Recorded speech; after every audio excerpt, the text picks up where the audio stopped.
Good morning, good morning, good morning. Hello and welcome. Hello and welcome. Chelsea belt to ass on Tottenham. Just like if we could do sound effects, we'd be there.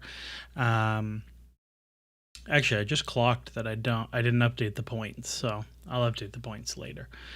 But pretty solid performance from Chelsea against Tottenham. I would say, in my opinion, I mean, we can look at this, right? Like, I can just be explicit and look exactly at the entirety of the Enzo Maresca era and say, so it was like a plus 2.9 xGD game. Not a lot of games better than that, I'll say. Against that level of opponent, it was pretty damn good, I gotta say. I really do. Um, Wasa in chat saying sometimes a ball don't go in, which is a funny descriptor for that game.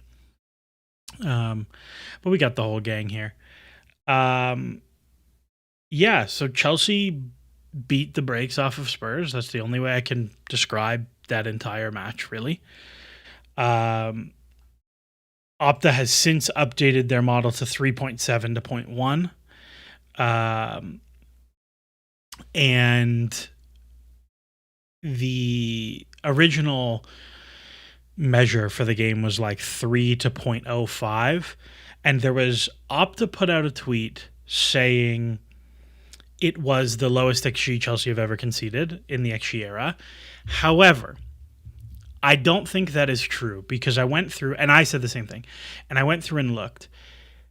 So they have the three shots as 0.05 for Kudus in injury time, 0.02 in the first half, and 0.04 that gets blocked at the end. I think Dimitri's model has it more like 0.2. Mark Arsted's has it like 0.2. I think personally, like, some of these chances are probably being a little bit underrated at 0.1. Regardless, if you go back through and find it, there are three games that I can find that are lower. There's a Leicester game under Tuchel where they concede 0.08. There is a there was a Norwich game, I think, that is 0.1 on the dot, or 0.11 on the dot, something like that.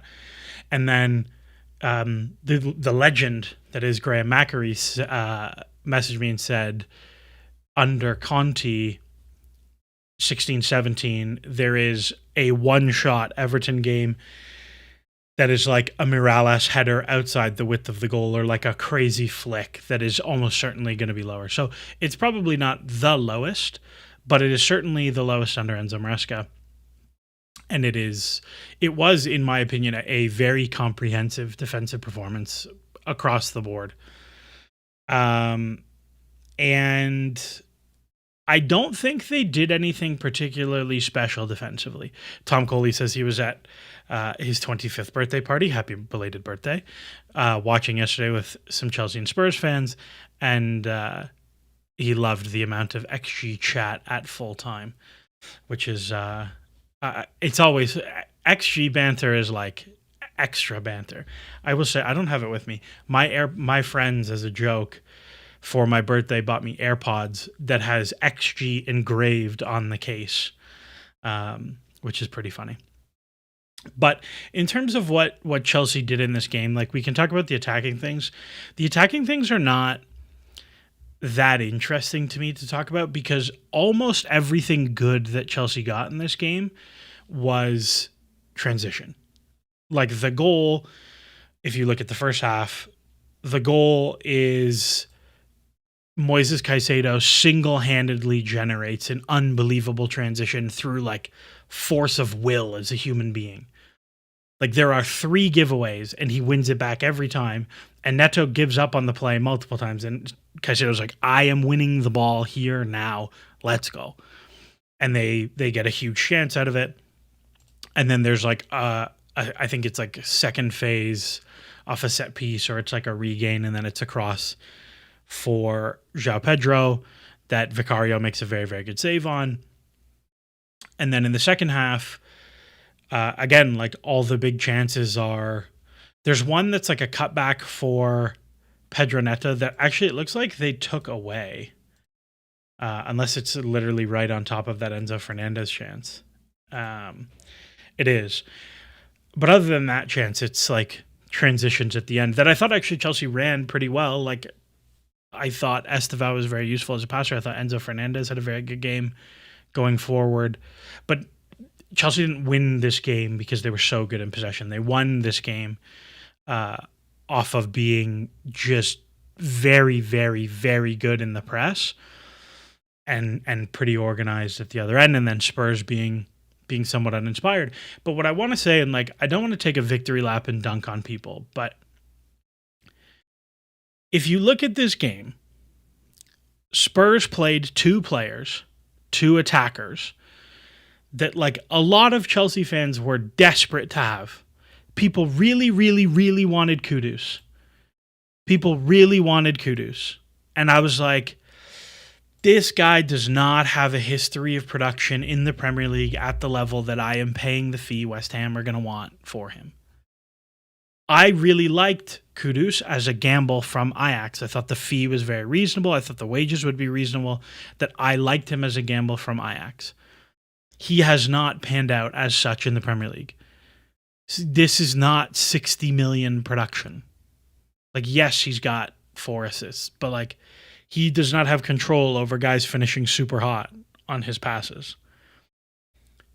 And then the other player is Xavi Simons, who, again, cannot pronounce his own last name, but comes on and like was genuinely the worst player on the entire field. And so many of the things that we talked about came up. He physically, it was going to be a real problem. He's not fast and he's not that strong. And the Premier League is a different animal. Every single player in the Premier League is a beast physically. There are no players who are slow. Even the slow players in the Premier League are fast. Even the weak players in the Premier League are strong. Like, the physical adaptation was a big question mark. And the other was like he was trending in the opposite direction in terms of his output. Like, that's really, really alarming to me if I was a Spurs fan, being like, this guy's played 5 90s and hasn't even put up a full expected goal yet. And has not even put up a full expected goal yet, taking set pieces. Like, if I see taking set pieces for a team who like care about set pieces, that's crazy to me. He has taken 18 corners and free kicks, and he has put up a whopping total of 0.6 XA. That's like below average even. Like, I think the average corner is like 4%. So, like, if you say the same for those wide free kicks, he's taken 18 of them. He should have like 0.9. He's below, like, these are the things. And what I would say to you, and like, again, not taking a victory lap, I say, as I like slowly make my way around the track here, but I will say, the people who were like, oh, I can't believe we missed out on Simons, awfully quiet yesterday. Awfully quiet. And I will be perfectly honest.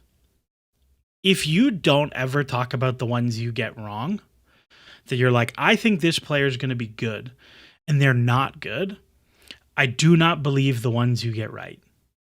I don't believe you, because anyone in chat here can say,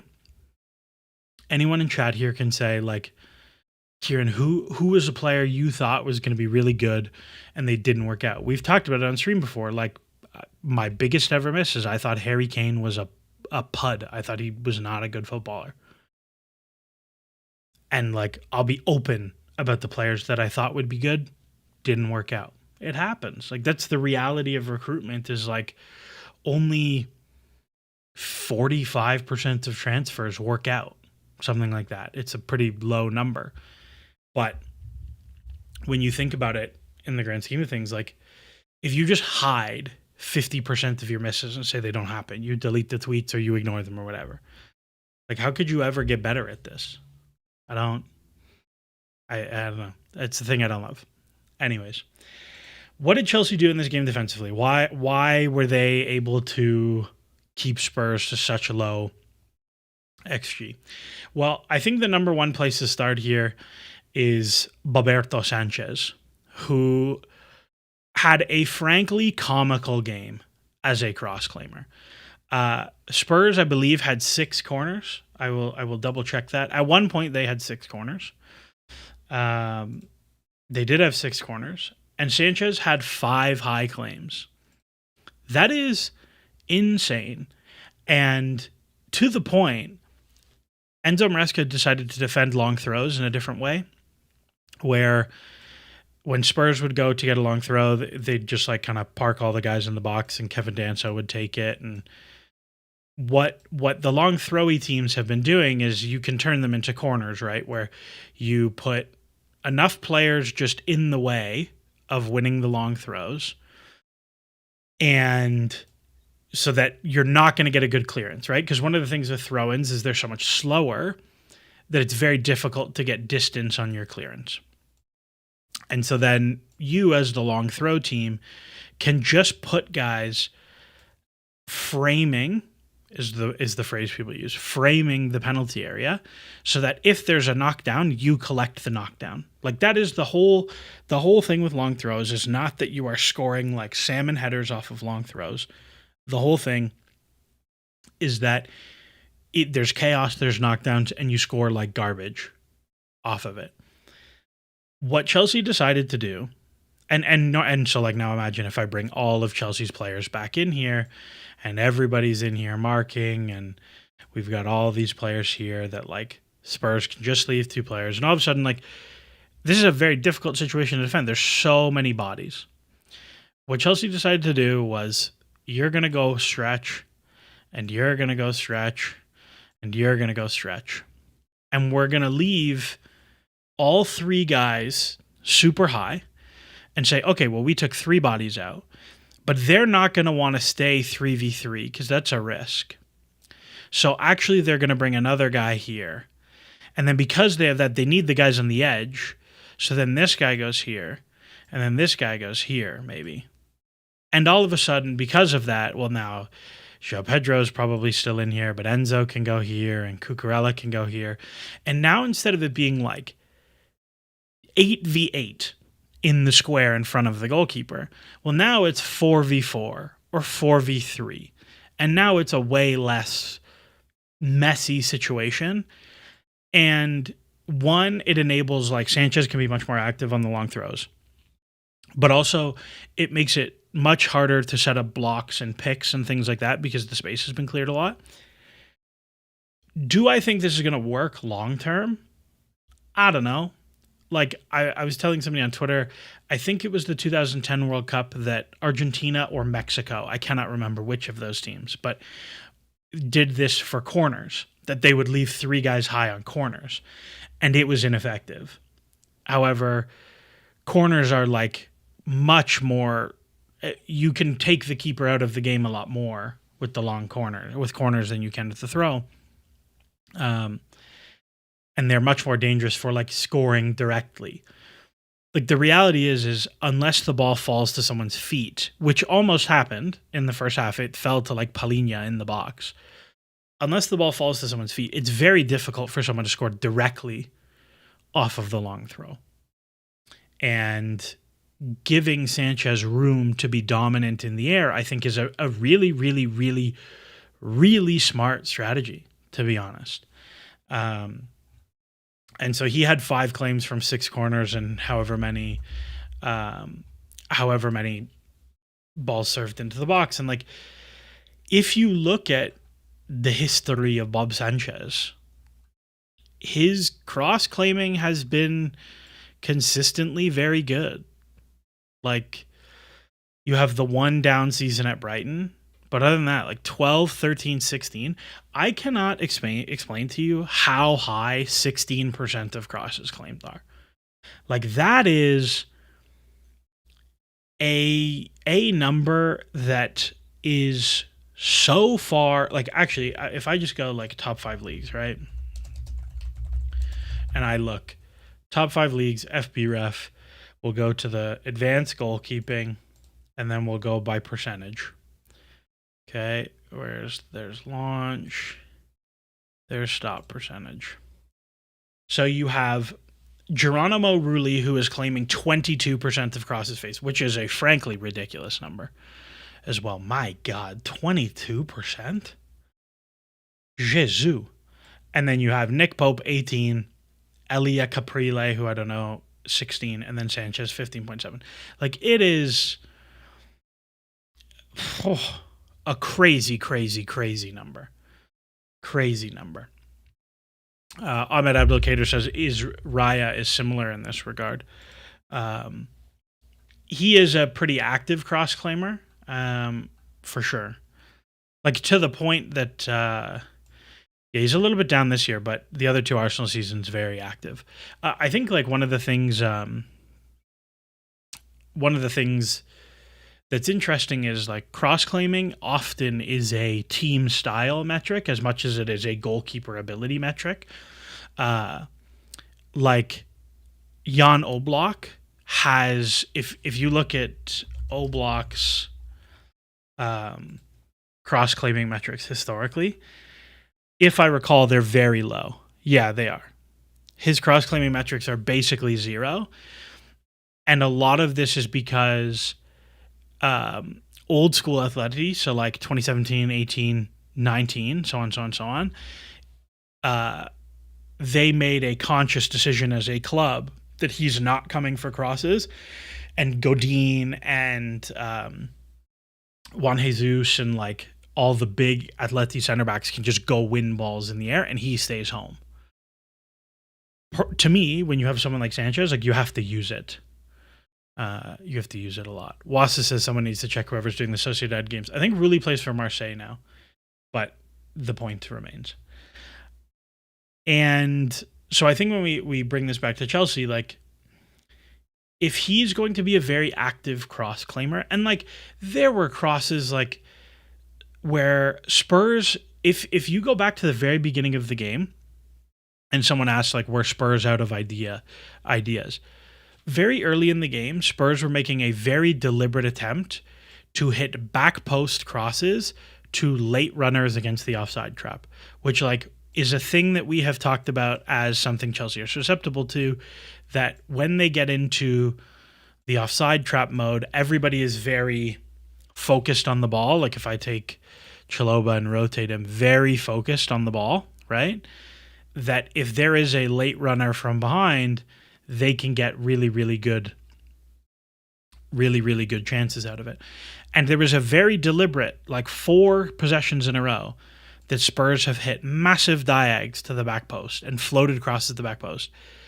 And Sanchez is coming and claiming crosses here, like 12, 15 yards out, width of his 6-yard box. And you're like, if your goalkeeper is that kind of range to claim crosses, all of a sudden the ability to defend your penalty area is just like hugely, hugely magnified. If you think back to Antonio Conte's Chelsea 16-17, that team's entire ethos was, we're going to play a back 5/back 3, and we're going to be really, really condensed centrally, so you can't play through us through the middle. We're going to be really, really dense in the middle of the pitch, and we're just going to be like, in here, you don't get anything, and that should be blue. Oh, I got to delete it now. No, what are you going to do?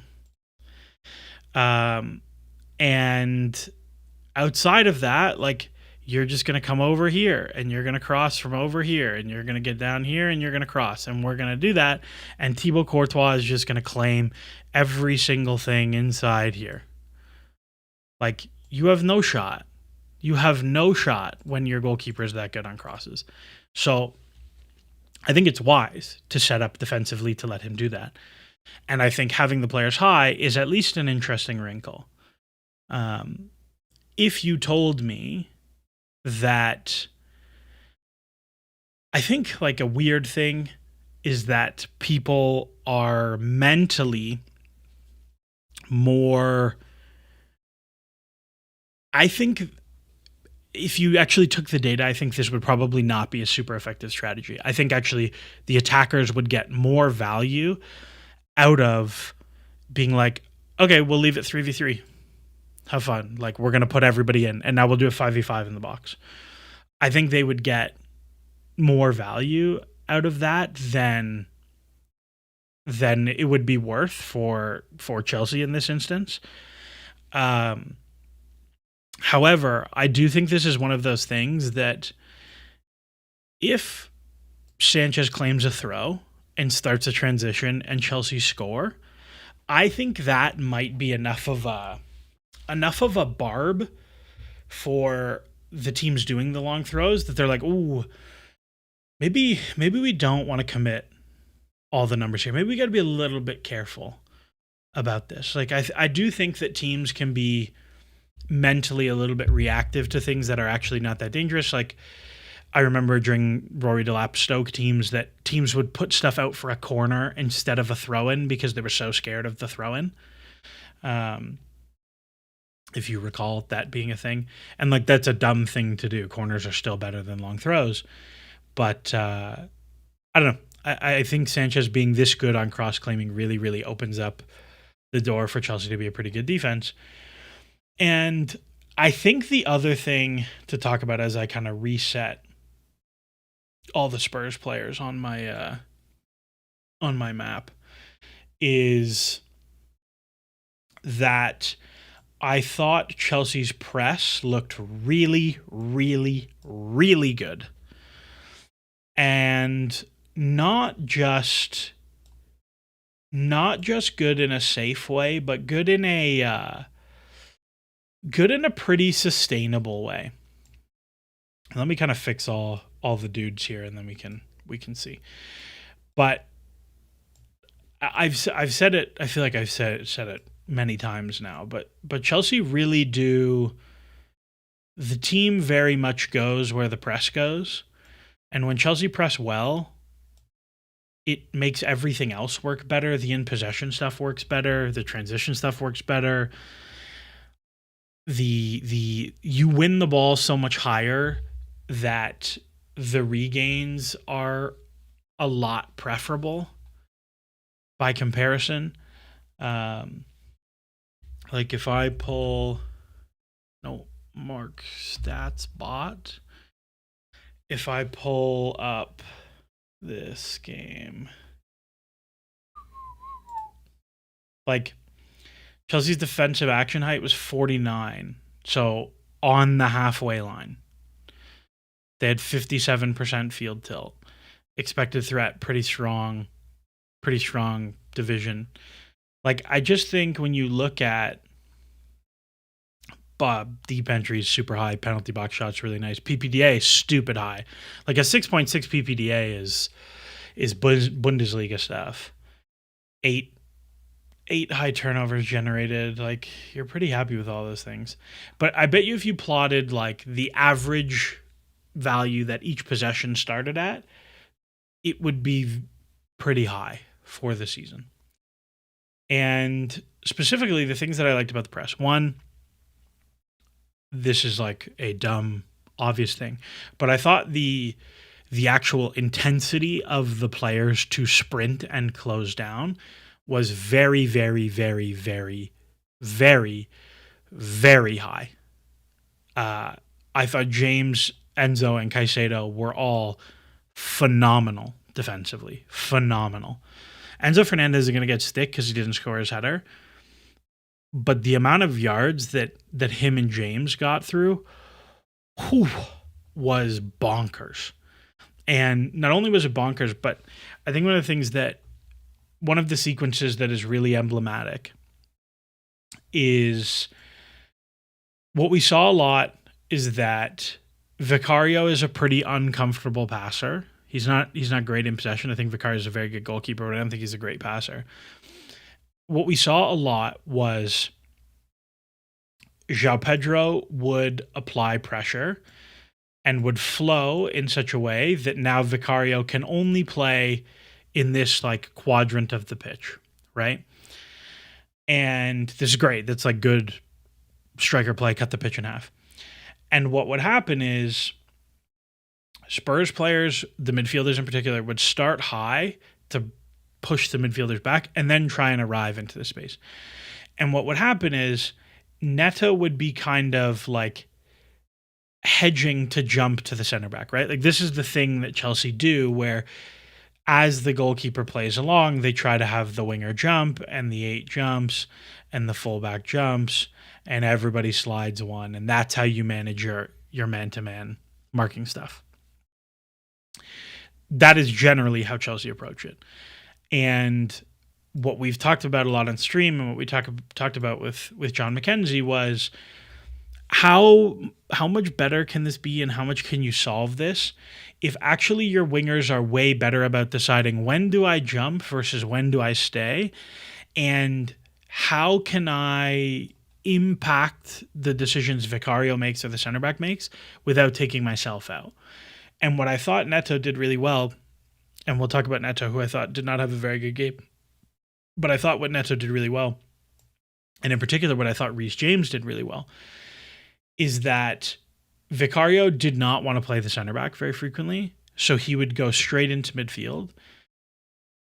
And James in particular, and Fernandez in particular, James would very frequently arrive on the outside shoulder of Palhinha or of Bentancur, such that this bounce, so if you imagine Vicario goes in and then bounce out, is really scary. But because João Pedro has come, you're also pretty nervous about going back to the center back. And because Neto has like sat this gap really, really, really, really well, you end up in this situation of like, the only decision they can do is take a touch this way to get away from James, and that's their best option. And there was a situation in the second half where Bentancur receives this and ends up dribbling all the way to his corner flag with the ball because he has zero ability. He cannot play here because João Pedro's there. He cannot bounce because James and Neto have managed it.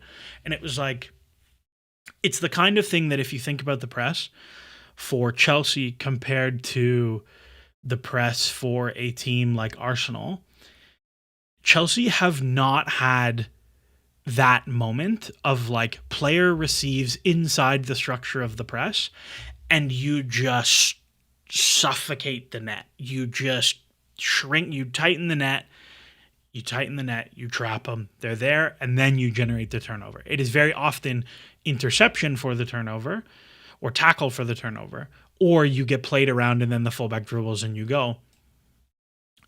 And I thought it was a really, really, really, really nice moment that I thought was very emblematic of things that worked really well in the press yesterday. Now, in terms of structurally, like how sustainable is it that your wingers have to be really good and your 8s have to be really good? I don't know. I don't think you're going to get that level of physical intensity every single week, every single game. Like it's a huge derby game. Of course they were up for it. I think it's hard. I think one of the things, if I was going to be pretty critical of Maresca, is I would say in a regular game, any other game, you definitely need to pull the subs trigger for some guys earlier to get guys like Andre and Lavia, where like I don't think Lavia is great, right? But I think Lavia is much better jumping to defend things. Like, I don't know why I'm doing it with my hands when I have the board. I think Lavia is much better jumping to defend things forward than he is deciding how he's going to mop up messes here. And so when Lavia has come on as an 8, I think he looks much better defensively to jump and win things and chase there. And I think that works quite a bit better for him. A couple questions in the chat, and then we'll talk about center backs. AP asked, is it worth upgrading Sanchez for a keeper who's better with the ball but worse in cross-section? So analytically, this is an interesting question. So if we look at things like goals added, okay, goals added is a model that tries to assign a value in terms of goal difference for every single action you can take on the pitch. In terms of goals added, what we see is that for goalkeepers, passing and cross-claiming are vaguely the same amount. However, the way goals added works as a model is that if you create a turnover, for example, you get the value of the possession you ended plus the value of the possession you're starting. So for goalkeepers, a possession that starts from you is not that valuable. It's like from you starting, the average possession is like 1.5% chance you score, but 1.5% chance you turn it over and concede. And so, why is it not loading? And so when you think about I don't know why it's not going to load. So that's the one side of it. But also you're stopping pretty dangerous possessions. On the flip side, goalkeeper passing is generally, the way the data looks at it, it just wants you to kick the ball as far away from your net as possible. That's generally the way the math looks at it, right? However, when you think about the relative value of the shots you're preventing versus the shots you're creating as a good passing goalkeeper, I think the cross-taking is considerably more valuable than the passing. Unless your passing is so bad and you try to be like Ederson that you end up giving away lots of shots, I think it's not worthwhile. I was just going to show you that the math shows them they're the same number, but whatever, it's not loading. So that's my thoughts on Sanchez versus upgrading. Andy says, are Spurs actually playing Dance over Romero for throws? No, I think he's coming back from injury. Rahul Ranjan says, missed the pastry update. The pastry is here. I will wait for a better spot to talk about it. And then there's a lot of questions about center backs. And I want to talk about the center backs because I think that's another reason why Chelsea looks so good defensively.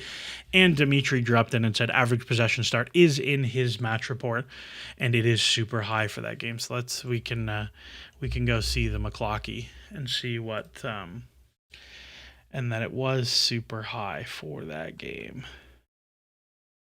Oh, I'm gonna have to go through so many games to find it. Strasbourg also got pumped by Rennes today. But it didn't look like a Pender's disaster class. It looks like they just got hammered. So Cremonense, Anderlecht, Feyenoord versus Volendam. Did our boy play in Feyenoord versus Volendam? Mbuyamba played, but I don't see our man Keanu Dyer. Another game, no Keanu Dyer minutes. Somebody told me off for saying that was a bad loan. What are you going to do? Start distance. Where am I looking here? No, not on that one. Start distance right here. Yeah, very high for Chelsea. Very high for Chelsea. Spurs saying 71 is kind of weird, but I don't know what's going on there. So we like it. Wassa says, anyone want a corner conversion percentage update? I will happily take a corner conversion percentage update from Wassa whenever you get the chance. So while he drops that off, like I said, the other thing that I think is really fun is the center backs were really, really, really good. Really good. And I thought Wesley Fofana was very good. I thought Chalobah was very good. I think we have seen a lot of evidence that, like, I'm just going to lay out the last couple games for you, okay? From a Chelsea perspective. So let's see these games. So in the last couple games, you have Chelsea play Liverpool. They play Benoit Badiashile and Josh Achimpong and are very, very good defensively. Great. Then you have 3-0 against Nottingham Forest, where they don't concede a goal. Achimpong, Chalobah. Then you have 5-1 against Ajax. Admittedly, red card in that game, but they concede a goal. Tosin gets yanked at halftime because he was going to take a red card. Okay. Then we move on to the next game. And then you look at Sunderland. And you look and you see Josh and Chalobah give up basically nothing aside from one decent chance off of a long throw that isn't really their fault. Tosin comes on. They concede. And then you go to Wolves. And you're like, that's a lot of goals to Wolves. And you look at the lineup. And you go, Josh and Tosin. That's interesting. And then you look at Spurs. And they give up nothing. And it's Fofana and Chalobah. So, like, I'm just going to put it out there that in the last, I don't know, let me go look. How many games? If I go look at the last however many Chelsea matches. 1, 2, 3, 4, 5, 6, 7. When did Tosin come on in this game? Did he come on in that game? So in the last 6 games after Liverpool, they have only conceded 1 goal with Tosin not on the pitch, and they've conceded 5 with him. So, not great. Just going to put that out there. Are you supposed to use stats that way? No, but agenda's got to agenda, as it were. But so in terms of those guys, Fofana and Chalobah, I think the thing that I really like about them as a pair is that Chalobah is the like jack of all trades, master of none center back. Like, I think Chalobah is very good, but I think a lot of Chalobah's goodness is baked into his versatility and his like moldability, that he can play with anybody. Like, he plays as the better passer on the left of the two with Fofana, similar with Josh. He is, but then when he plays with Colwill, like, he is the channel runner, aggressive defender. When he plays with Tosin, he's the channel runner, aggressive defender. Like, he's flexible in the roles he can occupy, and that's a lot of his value as a guy. The thing that I like about Fofana is that, like, Fofana does one thing, and it's like run around and blow things up. He recovers into the channel. He wins massive headers.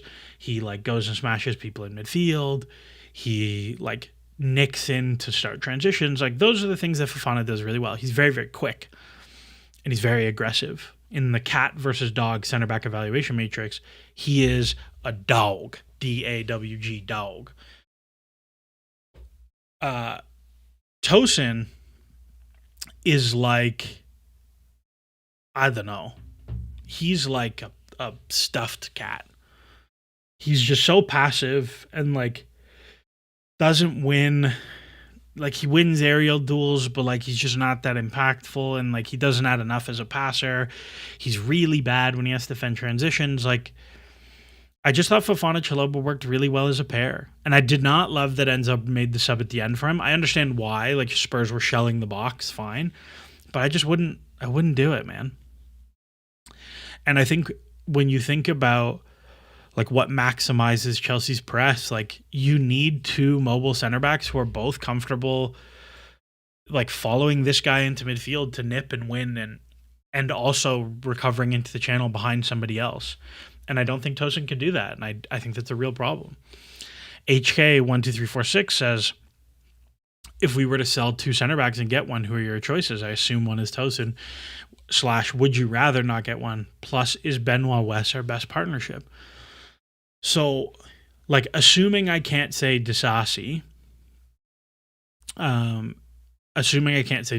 as like one of the guys I would move, my answer usually defaults to Fofana. But my answer for Fofana, and somebody said, like, you've been very critical of Fofana, and I have been very critical of Fofana. But a big part of why I have been critical of Fofana is that he is on humongous wages with a massive amortized cost. So he has to be really good, or he's not going to give you he's not going to give you positive value. And so, like, in terms of who I would move in a world where you can get money for all of them, it would be him. And like the injury things are there.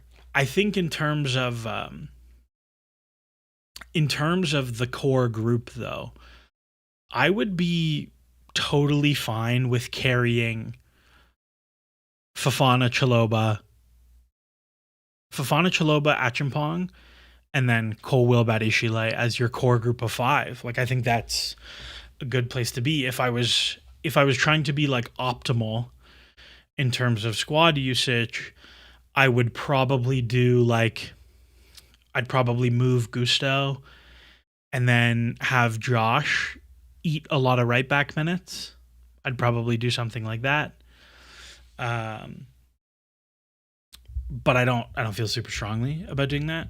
I think if you could get off Fofana and Tosin this summer, Fofana for like good money, like I'd probably go get a Konate or Upamecano as a free agent on a free transfer, something like that.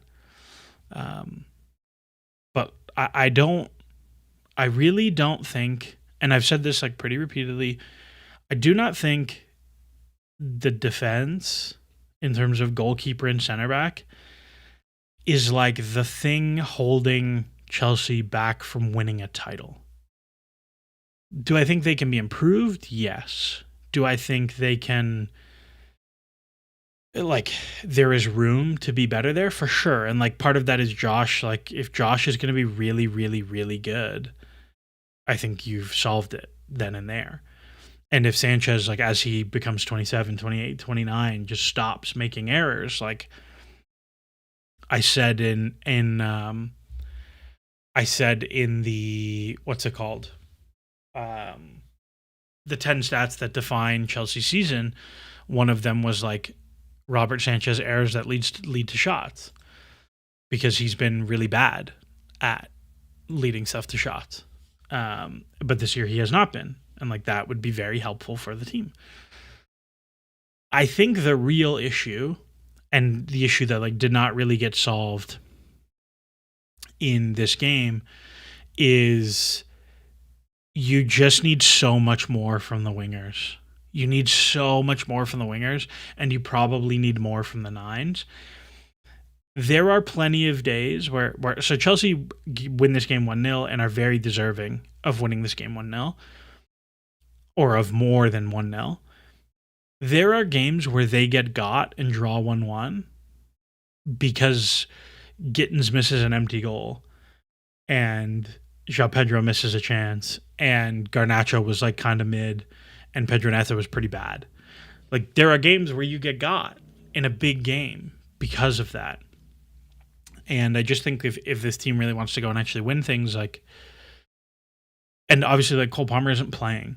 Like, if you just swap Garnacho in this game for Cole Palmer and play Neto on the left, like, Cole Palmer would have ruined them in transition. Ruined them. But he didn't. And he doesn't play all the time. He's not going to play all the time. So you need your guys to get goals. So we will see. Chen Yuzhang says, do you think a backline of Chalobah, Colwill, Josh, Badiashile, Fofana will match with Arsenal's backline? I think Arsenal is unquestionably the best in the league. No, I think it's from a center back level, like Gabriel and Saliba are nuts in terms of both complementary profiles. They're both pretty durable, and they're both like quick man mountains, left-footed, right-footed, like good passers, can carry, good on set pieces. Like, you're whatever, like they're great. But I also think from a resource allocation standpoint, right? Chelsea have a finite amount of money they can do business into the first team every season, right? Like, and so if you tell me, okay, Chelsea are going to do this much business next summer, there are bigger holes than center back to me, I think. So we'll see.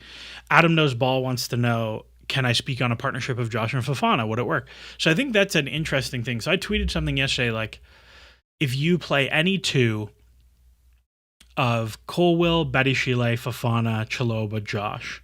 Any combination of two of those five, I'm pretty cool with it. Josh Fofana, I think, is an interesting one because like neither of them are very good passers. However, I think you can do stuff like you can have a 6 split the center backs, and now they both get to be a wide one in possession. That is really useful or beneficial for them, in my opinion. We saw Reece James do that a couple times in this game. I think somebody said that in the chat earlier, what I thought about that. I think it's a useful way to get James on the ball, right? Because I think what we have seen with James in midfield is that if James in midfield has to receive play facing his own goal, it's not good for him.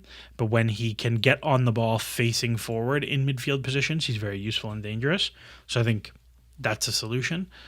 But no, I think they can totally play together. And the other thing is like, if they're both going to be ballers in terms of like nipping in and you're going to restart every possession from the halfway line, then like they don't actually need to be that good build passers, because most of the passing the center backs are doing here is just keeping the ball in this half. It's not a lot of like incision from them.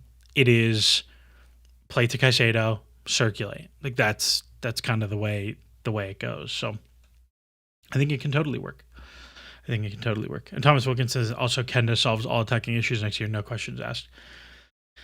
Yeah, we'll see. We'll see about that one. Bad Rabbit says, any thoughts on Estevao only making a cameo appearance? So I think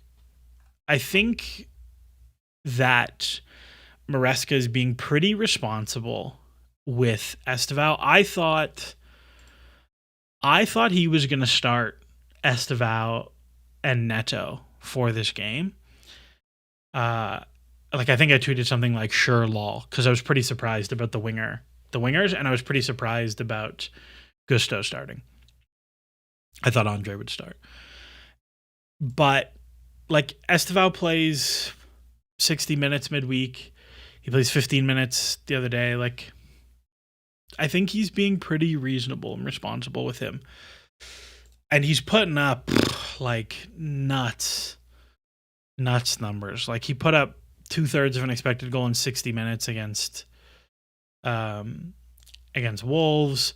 He comes on. I'm pretty sure he racked up a whole bunch of XA on the. I guess he didn't because there was another pass. But like, the dude is putting up nutty numbers. Nutty numbers.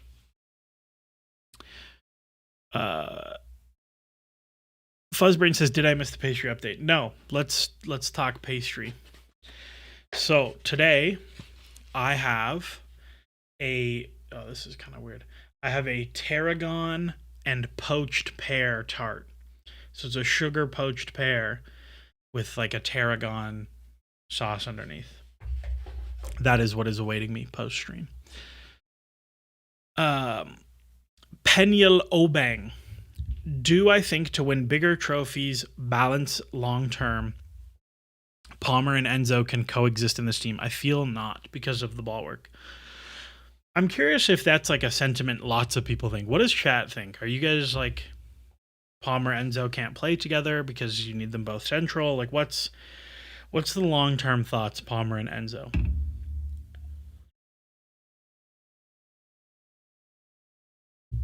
What are the long-term thoughts on Palmer and Enzo? I would say for me, I think they're fine. I think it just means that you play Palmer more winger minutes, more wide forward minutes, which Maresca has been pretty willing to do in big games. And I think there's lots of other people who would be pretty happy to do that. And I think if I'm being honest, like I'd be pretty happy to play Palmer more winger minutes. Like I personally, I think in preseason I said I would play a lot of 4-3-3 this year. I would play a lot of 4-3-3 this year with Palmer as one of my wingers, because I think that sets the whole team up a little bit nicer. And like if we're being honest, and we'll come back to talk about Ken Deasy, but like Enzo Fernandez is putting up like truly ultra mega elite attacking numbers from midfield. In 990s, he's putting up 0.6 XG plus XA. That is better than every single player at Chelsea not named Cole Palmer and Esteval. That is, I think, I got to check if this is still the case. Chelsea Premier League standard stats. At one point, he was second in the league. So now he is sixth. He is sixth in the league for XG plus XA playing in midfield. That is bananas. And look at the players ahead of him. It's like Haaland, who's a freak. Mateta, who got 4 XG in one game. Gakpo, who is having a really nice year. João Pedro, who has been like farming XG at this team somehow. And then you have Brian Mbeumo, who moved for 60 million and is an attacker. Like, that's... I'm pretty happy with that. And Nick says, is that non-penalty? Yes, non-penalty. Expected goals and expected assists. Like, whew, brother... It's nice, is what it is. It's nice. So like I look at it and I just say, I don't know, man. Like I'm not itching to get this guy out of the team at all. And so I think long term, I think if Maresca, let's say Maresca was let go tomorrow, which is not going to happen, but if Maresca was let go tomorrow, and like generic coach comes in, I think they would play 4-3-3 Palmer right winger, and they would play a midfield 3 every single game. I think that's how most managers would approach this team. So, pretty nice. And Enzo's having a very good season. Yeah, so we'll see. On Kendizi, where did that man go? I have been pleasantly surprised how good the metrics have been as a winger this year. But there's a lot of like pooping on bad teams as a sub. So we'll see what happens. But it's going to take some time. AP says if Amiga joins in January, how much do you think that helps the striker situation? I think he's a great option off the bench, but not a great starter. Well, I think that we're going to get to a point where we're going to wish we got the other striker at Strasbourg. I just think he like only does striker running the box and running behind stuff. He's also been injured a lot this year. I don't know. I think he helps. I think he does help. I think against a lot of teams, it doesn't matter that he's like kind of gangly and will just like run and take a bunch of shots.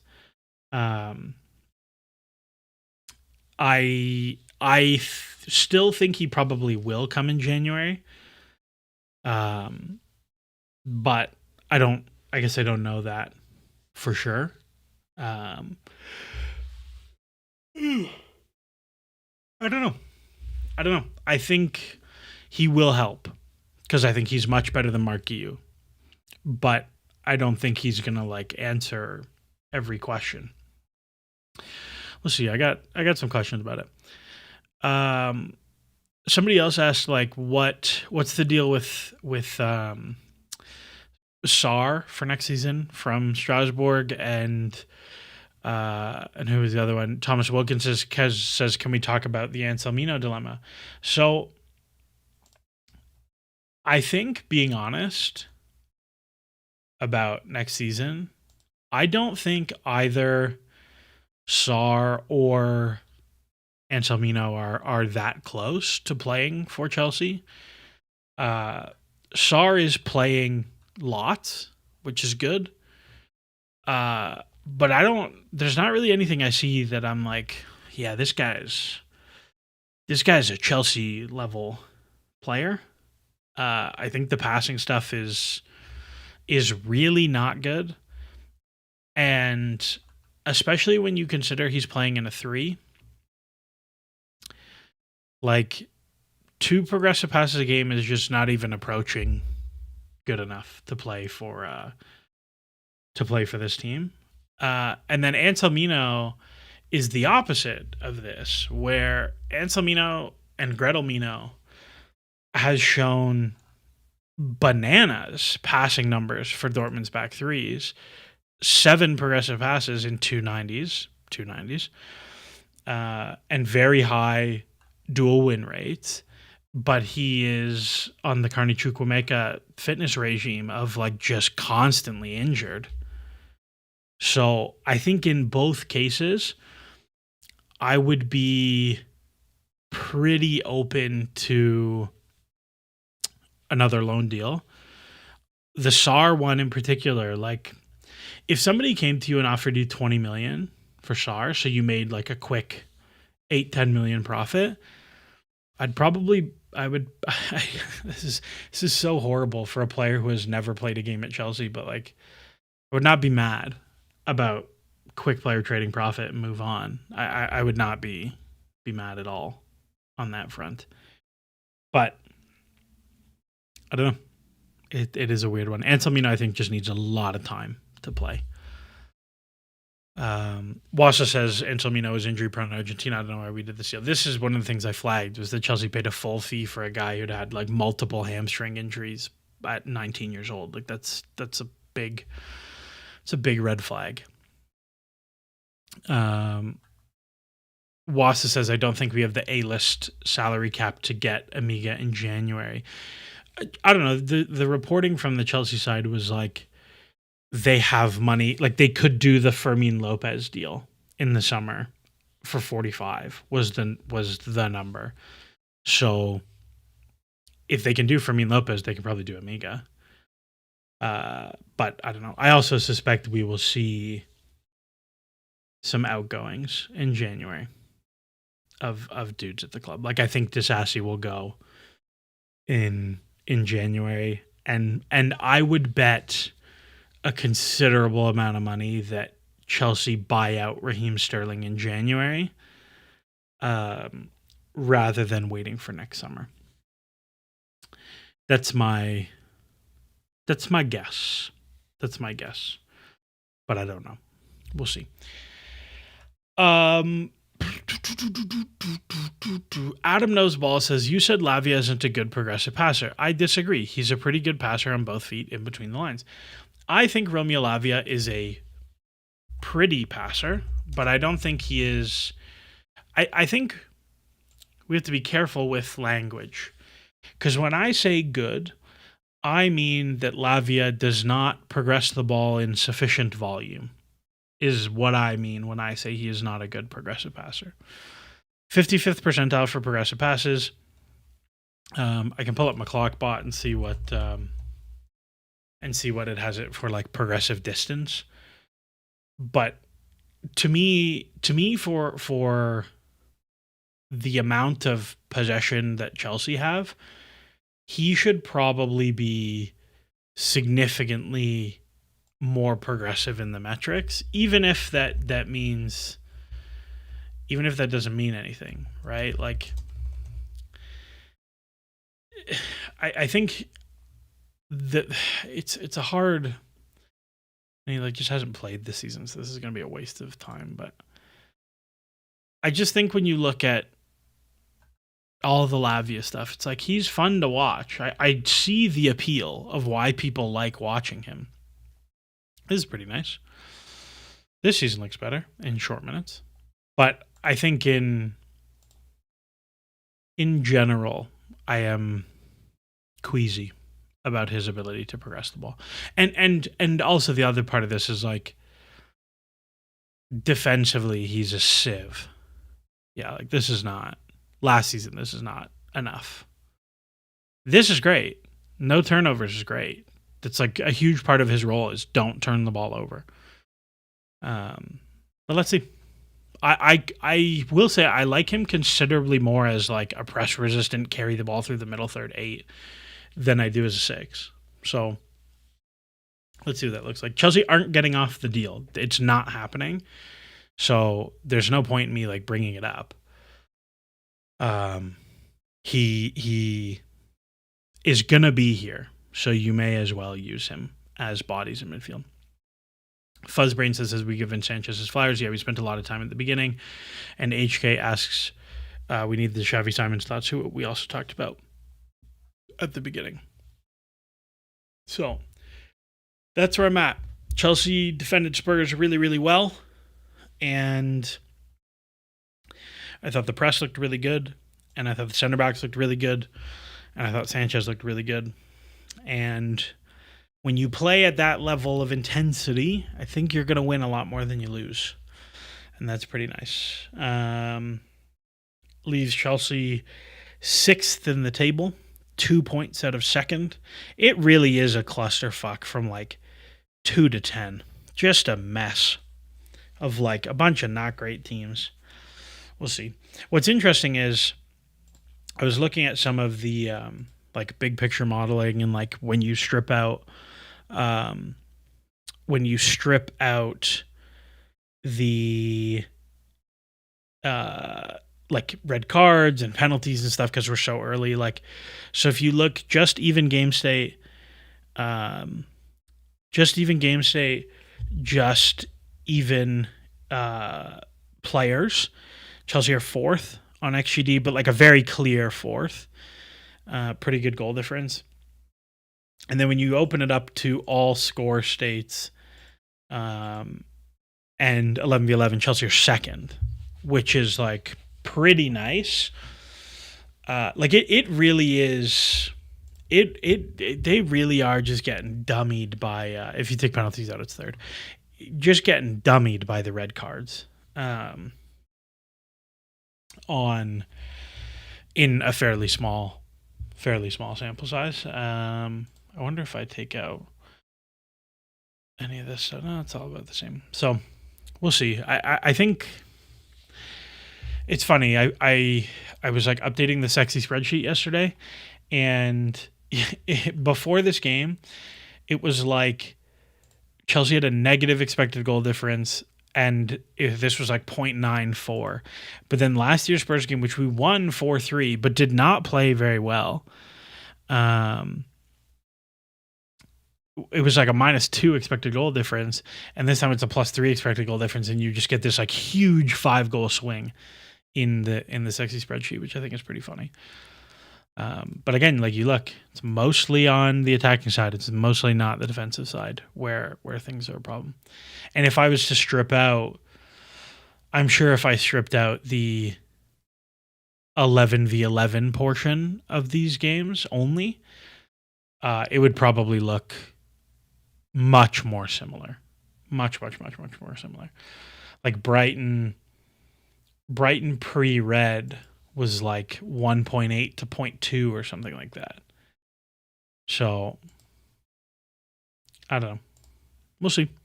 Works for me. Thoughts on Chelsea women having Bright at wide center back when she's consistently struggled there, in my view at least. I'm going to be dead honest with you. This is the least I've ever watched Chelsea women, because I don't know who made their schedule this year, but every single game has been at 4:00 in the morning for me.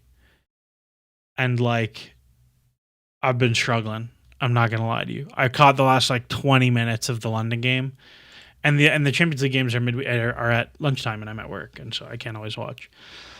So I have no real takes on that, other than like I broadly am opposed to back threes in the women's game, just ideologically. But that's the whole thing. But yeah, their games are just like they're at 4:00 in the morning, and I'm like, I can't do this. Even when the men play at 4:30, I'm like, I pretty regularly will miss the first half and watch it on tape delay. No one's talking about us messing up Dyer and Isha's loans. Yeah, I mean, the Isha loan didn't make any sense to me. And the Dyer one, I was like pretty vocal about it being a shitty loan. AP says, why is the consensus that Arsenal are running away with the league when City's numbers are really good too? Especially in open play, City are excellent. So you are correct that City's open play numbers are pretty good. I think the red flags for City are, one, they're already 6 points behind, which is like, doesn't seem like, you would look and be like, well, we're only 10 games in, like 6 points is nothing. And like, on one hand it is, but on the other, it's a lot of it's very hard to make up 6 points against a team like Arsenal, man. Like they're really good. And I think when you say like, yeah, take out the like just open play, like to me this difference between Arsenal and City being like Arsenal concede 50% less XG defensively just makes them so hard to catch.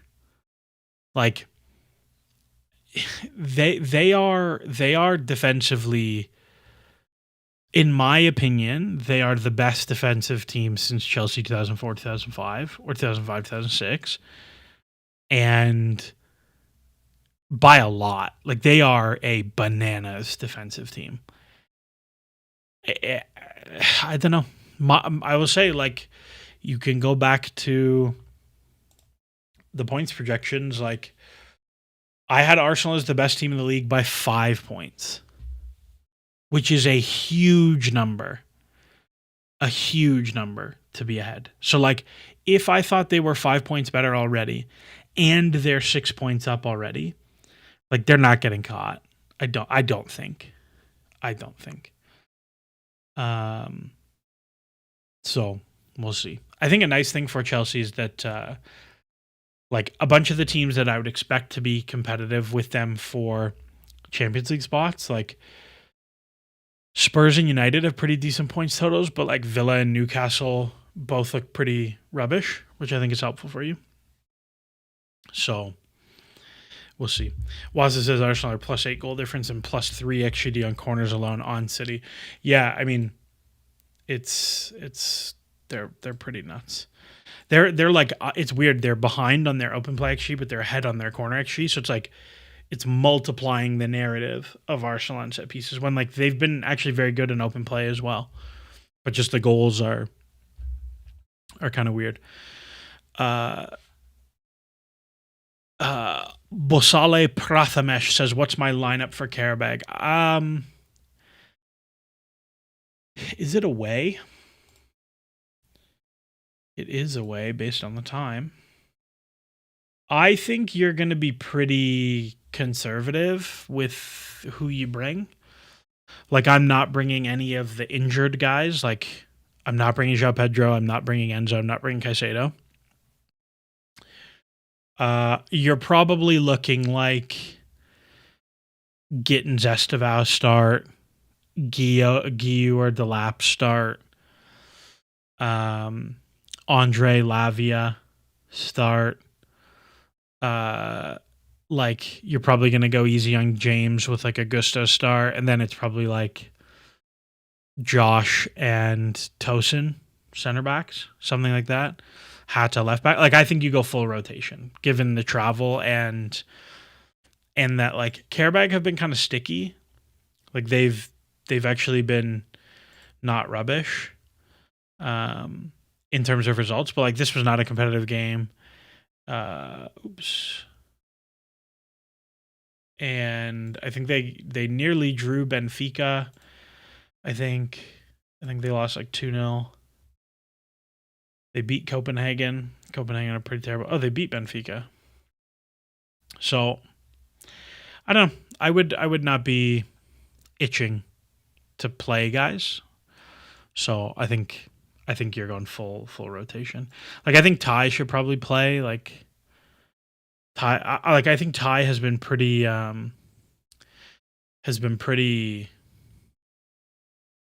harshly done in that like he keeps scoring every time he's playing, and then he just doesn't get into the next squad. But yeah, like I think Caicedo, João Pedro, Enzo, you're leaving out, but you go with everybody else. Again, if you can give those guys like the travel day and match day off, and it's like to go get treatment those days, that gives you a lot. And I think like you can play the other guys and you're totally fine for that game. It's not like the B team is bad here. They beat Ajax 5-1. So, but yeah, I would Kolawo, I'm very sorry, I said your name very bad. Kolawa says, Like, would you do Tyreek George in the 10? I'm super open to like letting Tyreek do different things. I would probably do Estevao in the 10 and do Tyreek Gittins. I quite like Tyreek when he plays as a right winger because he's a good crosser and he's getting better at arriving at the back post. I quite like that idea. And you let Estevao be like free roam guy. But I think you got options. I hope Setpayev plays well. I would like him to score. I think that would be a good moment. Like win 3-1, but Setpayev scores like a worldie or something. Also, I'd play Sanchez because I would never play Jorgensen again. I'm tired of that guy. Bad Rabbit says, are you going to be running an FM26 save? Listen, I bought the game, I installed it, and then I opened it, and then everything looked so different that I was like, oh, this is going to take a long time to learn where everything is. And then I closed the game. So at some point, yes, probably I will. I personally think that, like, I'm not that good at Football Manager. Like, I'm okay, but I do. I just said Setpayev plays for Karabag, and he doesn't play for Karabag. He plays for Kairat, who are not Karabag. Thank you, Ninja Gecko, for pointing that out. I don't know why I said that. I hope Setpayev scores in whatever Champions League game he has. But sure. So like maybe international breaks. When we do international breaks, it will be a cool, like we can do Football Manager as like background noise, something like that. What I will say is like the next couple months I got a lot of travel coming up, so I don't know if we're always going to be streaming. Like let's see what's coming up for me. So what do we got? Okay, Wolves will stream that weekend, and then there's an international break. Burnley we won't stream that weekend. I'm in San Francisco to go to the NWSL championship game. Barcelona, no. That weekend, yes, even though it's Thanksgiving. The 6th, yes, against Bournemouth. Maybe no. I might have to go to Japan for work somewhere in here, so maybe not. And then 27th, no, because I'll be in England. 30th, no, because I'll be in England. City game, no, because I'll be in England. I actually will be. I won't even know what's going on in City Chelsea because I will be in the air on my way back from England. Brentford, no, because I will be in Costa Rica for a bachelor party. So, like, basically everything, there'll be like a month with no streams in there. And then, yeah, so we'll see. But there'll be, we'll find some stuff to do. HK says Karabag is a must-win, though. Them and Paphos have to be on 6 points. Otherwise, you're banking on Juric not being sacked and Conte Champions League disaster class. Why am I banking on those things? I don't understand. We could beat Barcelona. And, like, we could totally beat Atalanta no matter what. And we could beat Paphos. Like, I think there's... I wonder if somebody has this. If this is out here, or if like I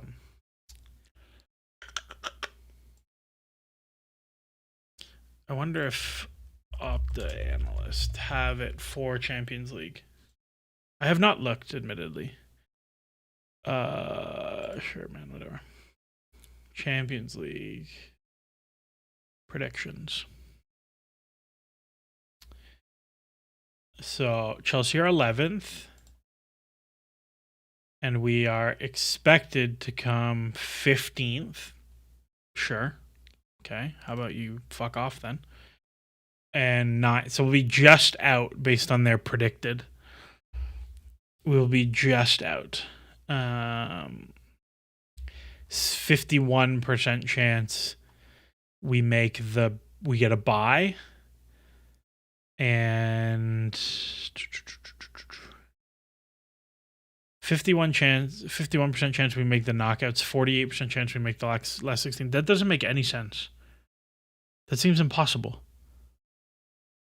How is it 51% chance? Because if you make the round of 24, your probability is 50% chance you make the last 16.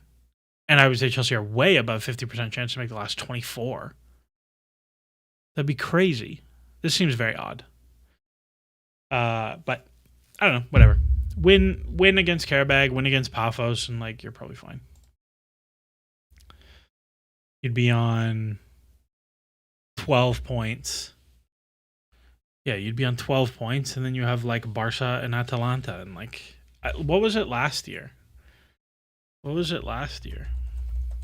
To make league phase table and standings? 16th. 16 points was 8th last year. Actually, that's actually pretty hard. You got to put up real points on that one. Opta 1 minus P. Yeah, that's 16 points is a lot of points. Jeremy Dorn says this format has so many games to eliminate only a few teams. Yeah, I mean, I kind of like it though, because I feel like we get to play different teams. Also, it doesn't feel as like we lost to Bayern, and it doesn't feel like the group is fucked now. Like that's what I quite like.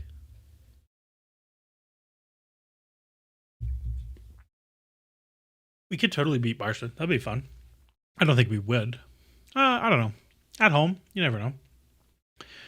Again, it's like it is a privilege to play against good teams.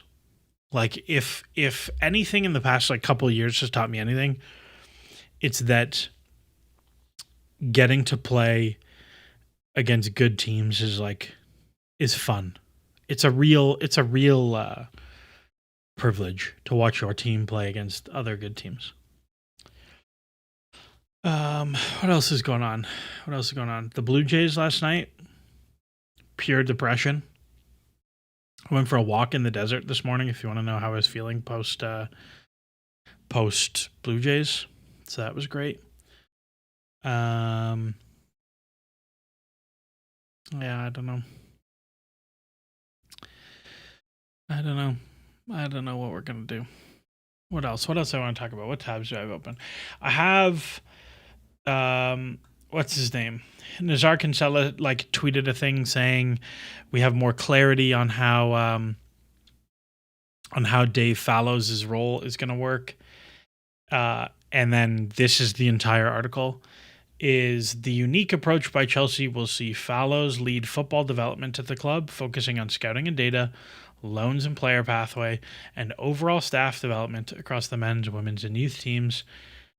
I mean, that sounds like a very broad remit. And like all of the sporting directors sound like they do vaguely the same thing.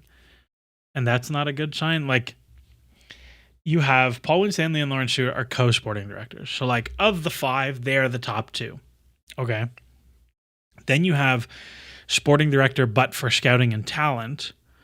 And then you have sporting director for global recruiting. I don't see how global recruiting and scouting and talent are not the same thing. So that's interesting. Also, the other thing that like you keep hearing about Joe Shields is like, his recruitment is like actually him just calling people he knows. Like that's a thing that I have actually heard, that like the Michael Elise thing is like Joe Shields just called Elise. Like that's a thing that people have said.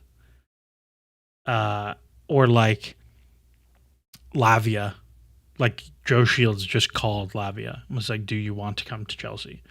Like that is insane. That is ridiculous and not amenable to a good process. So like that's not good. And then like Sam Jewell is like global recruiting, which like, okay, like does that mean it's like international and then domestic and they're split up? Because like that's the thing people do.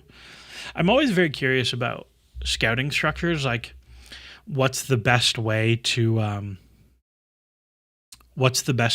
like actually divide your efforts as a scouting department? Wassa says, is that not quote unquote tapping up? I mean, there is a reason Michael Elise does not play for Chelsea. If you recall, the like Palace were going to file a formal complaint about Chelsea's approach the summer before he moved to Bayern. Like that's the story we have heard, is that Chelsea tapped up Michael Elise and Palace were like, nope, we're putting our foot down where you're not getting him now. And then he moved the next summer. Which like, holy, what a sliding doors moment that is, because that means you don't get Neto. What a world we would be in. I do think a lot about like what is the optimal way to divide scouting and recruiting effort. Like, I think there's like vaguely, if you think about like the traditional divides, right? There's like data scouting and there's video scouting or in-person scouting. And those generally get separated. That is one I would not want to separated. That is one I would want to keep together, because I think if you know how the data works, I think you are better at watching players. And similarly, if you are a good visual scout and you can augment that with like, I saw this player do this amazing thing. How often do they do it statistically? That's like a really, really powerful tool. So I think like data scouting and video scouting to me should be like merged together. And I wanted to say, like, people got real uppity. I didn't end up streaming about this last week, but people got really uppity about like CFC Daily was like, the data doesn't like Arsenal. And like, of course the data likes Arsenal. Don't be stupid. But like from a data perspective, the data guys have already won. Like, this isn't a competition anymore. Every single team has an analytics department now. Every single team has an analytics department now. Even the teams who are like dumb have analytics departments. Look at the broad scale. Like, if you want to talk about like the broad macro trends in football, right? Shot distance is down every year for like 25 years. Teams shoot from distance less because they're like, this is dumb, because the data told them it's dumb. Teams caring about set pieces and long throws is a data thing. Like, great. Teams don't give out big contracts to 29-year-olds anymore. It is so rare. Mo Salah is 33, just came off a season where he was easily the best player in the league, won the title, and his contract negotiation was like really contentious, and he only got 2 years at basically the same money he was making, maybe a little bit more. 10 years ago, Salah gets a 5-year extension and doubles his money at 33. And like, now he might be cooked physically. So like, you can criticize all these things, but like, they've already won. They've already changed the game more than you have. So like, shut up and go away. And if your eye test was so good, they wouldn't need to do that, because you would have already figured those things out. So that's my gripe out of the way. Bad Rabbit says, if Elise came, it also means no Esteval. I don't think that's true. I think Esteval would have come no matter who they got, but you never know. And Lord Flacker says, if Elise and Eka TikTok came, yeah, that would have been Ekatike. That guy's so good, man. The worst thing about Shields is that he obviously uses Chelsea grifters for propaganda. Look at Goldberg. Shields holds him just tight enough by giving quote unquote bird food, and Goldberg gives prop back. Look, like, Alex talking about Chelsea is his career. Okay, like he pays his mortgage with like his proceeds from covering Chelsea, his various shows and his streaming and whatever. So like, I am not going to I'm not going to bemoan him like acting in a way that makes sense for his viewership and audience and income. Like that's the reality. What I do think is like pretty shameful is Shield side being like so blatantly, I don't know, so blatantly like gross about it. Proper Chelsea says it's so unprofessional. Like I think that's the right word. Like, listen,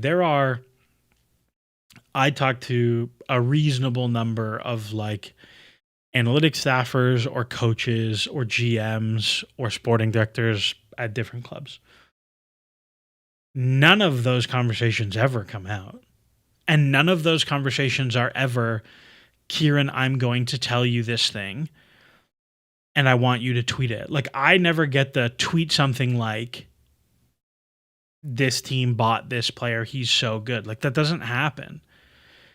And like the reality is like I've had MLS people be like, we're signing this guy. And I'll be like, that's fucking stupid. You should not do that. I think that's a really bad move. And like and again, like these are people I would say are my friends, and like that if I'm in their city, like I will text them and be like, hey, I'm here for the weekend. Do you want to go grab dinner or whatever? And we do. And that's not weird. But it's like, it's an actual like relationship. It's not tweet something like this and like the benefit is I get more followers because I tweet whatever. And so like, again, to be very clear, like I don't think that's on Alex. Like it's his job. He is Stephen A. Smith or whatever you want to compare. Now, like, do I feel like if Joe Shields is in my DMs being like, man, you got to go easy on Romeo Lavia. Like he's actually really good and you're wrong. And would I like maybe go easy for him to tell me more stuff? Like, I don't know, maybe, but I don't think I would ever like,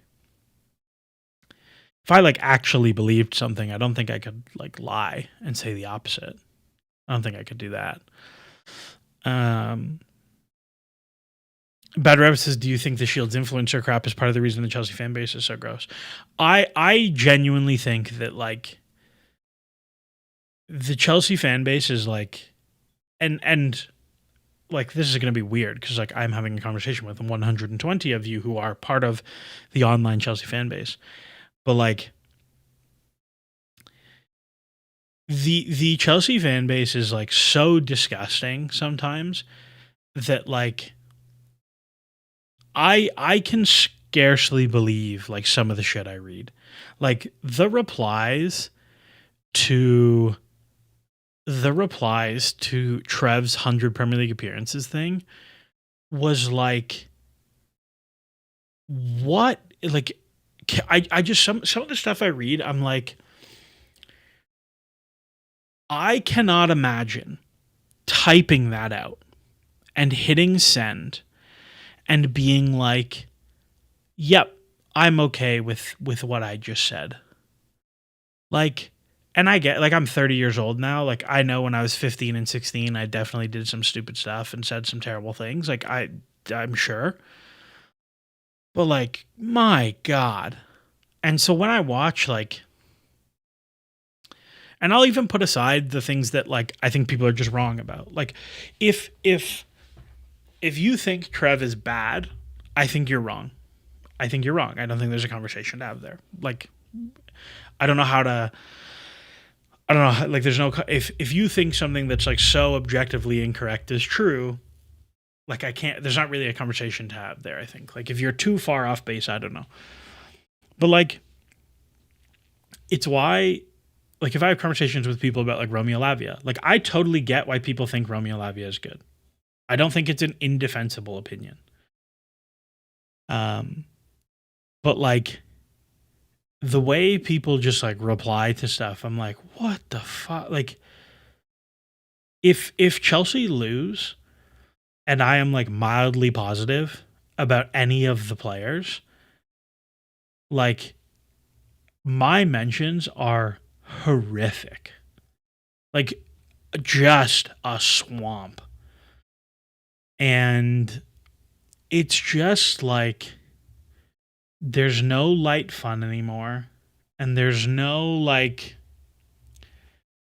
I don't know. Like it's and part of why I enjoy like streaming and like the podcast and stuff is like a lot of the conversations we have are I think pretty measured. Like Bad Rabbits here.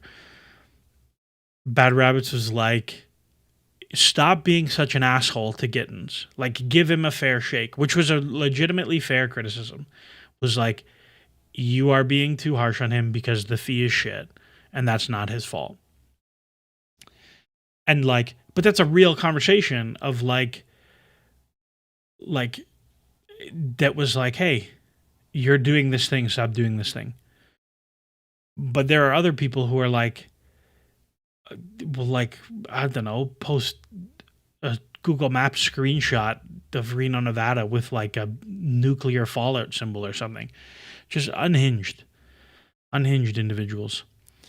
And Barbara says, I don't understand what happened. Why Chelsea? I remember the fan base being so united even around the Conti area. Was it the sorry fans? I don't know. I don't know what it is. I think like if you made me guess, actually, I would say it was I would say it is the takeover and the sanctions. That feels like the point where it flipped for me, where it went real off the deep end real quick. Was the sanctions and the takeover. Fanbase Collins says when Chelsea lose at this point, I just avoid social media until the next match. The commentary on social media is too toxic to entertain. Like honestly, fair. I think that's probably the best approach. What's funny to me is like the opposite is true as well, though, because like when Chelsea win, even if they play like ass, it is like, oh my god, like we are the best. We are winning the league. It is the best. The strategy is like it is so overly positive. Like it's a bit much. So I don't know. I don't know how we ended up here, but I don't love Shields being. Yeah, I don't love Shields being real chit chatty. Like the thing that's annoying to me is like I actually really value open communication from an administration, right? Like I think, again, this is like pipe dream stuff. If I was the sporting director of Chelsea, I would go out of my way to give a press conference at the beginning of preseason, at the end of the transfer window, at the end of the January transfer window, and at the end of the season. I would give those four press conferences. And my press conferences would be very open of like, hey, this is what we think as an organization. Like, yeah, we think like we have a lot of young players, but like if you think about what the press conference would have looked like at the end of the summer transfer window this year, September 1st, Stewart and Winstanley go up in front of the press and they say, here's half an hour. We're going to talk. And they open with like a 10-minute monologue and say like, hey, this is what we think of kind of all the big picture. We're really excited off the back of the Club World Cup win. Like we got so many exciting young players that are improving. Like we're really excited for this year. And like you can think about the questions. The question would be like, hey, well, like why'd you sell Nani Madueke? And like if the sporting directors were like, listen, we really like Nani. Nani's a great player. We're super happy about the development he made. We got a great fee to move him out. But like Esteval came in at a much better level than we were expecting. And like Nani was kind of eager to explore some other opportunities. Like it was a move that made sense for kind of all the parties involved. Like that's a normal adult conversation about how this move happened, that you can do this. Like I want that kind of open communication way more than I want like, we're talking to Jamal Musiala's agent, and Chelsea may buy Jamal Musiala in 2029. Like I don't want that. I don't care. I don't care about that. But I want to know like the big like open talk about that stuff. Like that's fine to me. And like I don't even think you have to be so like Bad Rabbit says, I don't think Stewart and Winstanley want to cop the blame. They're perfectly happy hiding behind the players and the manager, who is perfectly happy to hide behind the players. Like I don't even think you have to say anything that like puts you on the hot seat. Like you look at NBA GMs, like very infrequently do NBA general managers say anything that you're like, oh, I wouldn't have said that. But at least they're like open about like, I keep saying like and I'm trying to say it less. But I think if you watch them, they are at least open about the things that you and I can see with my eyes. Right? On Nico Jackson, they would obviously be asked a question. Why did you choose to move Nico Jackson? And it's very easy to come back and say, João Pedro had a great Club World Cup. We're really excited about Liam Delap. Nico wanted to explore some other opportunities, and towards the end of the window, Bayern came in, and it was a really good financial package for us, and we thought it would be worth exploring for all parties. Nothing in that conversation is controversial. Nothing in that conversation is unseen from what we can all obviously tell from the outside. But does it not feel different hearing them say that on video than like 45 leaks to Ben Jacobs saying and Fabrizio Romano with the exact same text that Ali, world award winning Ali Barat, negotiated a $75 million buy option for Bayern Munich that will only be achieved if Nico Jackson scores 67 goals in 11 games. Like that's, I just talk about it. Just talk about it. I don't know. That's a thing to me. The Mason Mount stuff in the Lampard era was insane. Also true. Byron Adu says how much of this is Twitter itself going to shit, which is definitely part of it. Definitely part of it. Yeah, that's a huge part of it. Again, when it like becomes okay to be like that, it you're right, it does get worse. We the Kings, Sacramento Kings, which is like rough existence for you, my friend. You said a couple weeks ago that I'd take Thomas Frank over Maresca. Do I still believe that? Yeah, I think so. Again, like give Frank a little bit of breathing room. He's been there 10 games. He plays a wildly different style than the manager before him. I don't particularly like their summer recruitment. And like he's getting, look at Jed Spence, bro. Jed Spence is walking off the pitch refusing to shake hands for something the manager did. You were horrible. You were the guy who played bad. Why is it the manager's fault? So I don't know. Adam Knows Ball. Why did I tweet about wanting Conte back? Would he get minutes in this team? I just like randomly saw something about N'Golo Conte on Twitter or on Blue Sky or something. And I was like, I wonder how Conte's been doing for Al Ittihad. Is he playing? Has he been fit? I have not kept up at all since he moved to Saudi. And I saw the minutes totals. And I just thought, it would be like an interesting depth option. I think it was actually about how his contract is expiring at the end of this year, and he still has not agreed a new one. And I was just like, I would 6 month, little cheeky 6 month thing in the Premier League. Come back, be an extra player in here. I'd be pretty interesting. Put him and Caicedo next. Just let me watch him and Caicedo. Let me put Let me just put those guys next to each other, please. Just one time.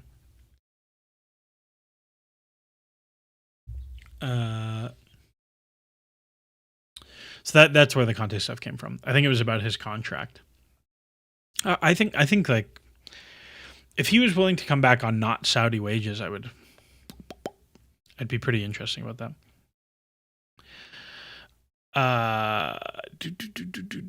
What else we got in here?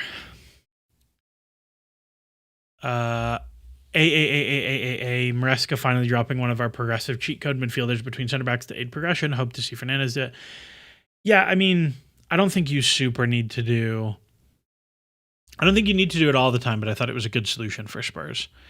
It opened up a lot of space in midfield for sure. We spoke about it earlier. Like if you play Josh and Fofana as a pair, I think it's actually a pretty good solution in possession.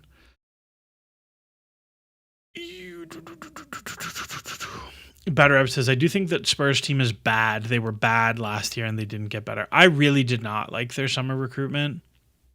My model liked them quite a bit, actually. Let me see. Where's Spurs at? No, it didn't like their summer recruitment, but it did like Spurs in general because it liked them last year. But it didn't like the summer recruitment. Yeah, I did not like their summer recruitment at all. And they've been pretty unlucky with the injury bug in relation to Solanke and Madison and Kulusevski. Like that's pretty unfortunate for them. That's a big hurt, especially on their attacking play.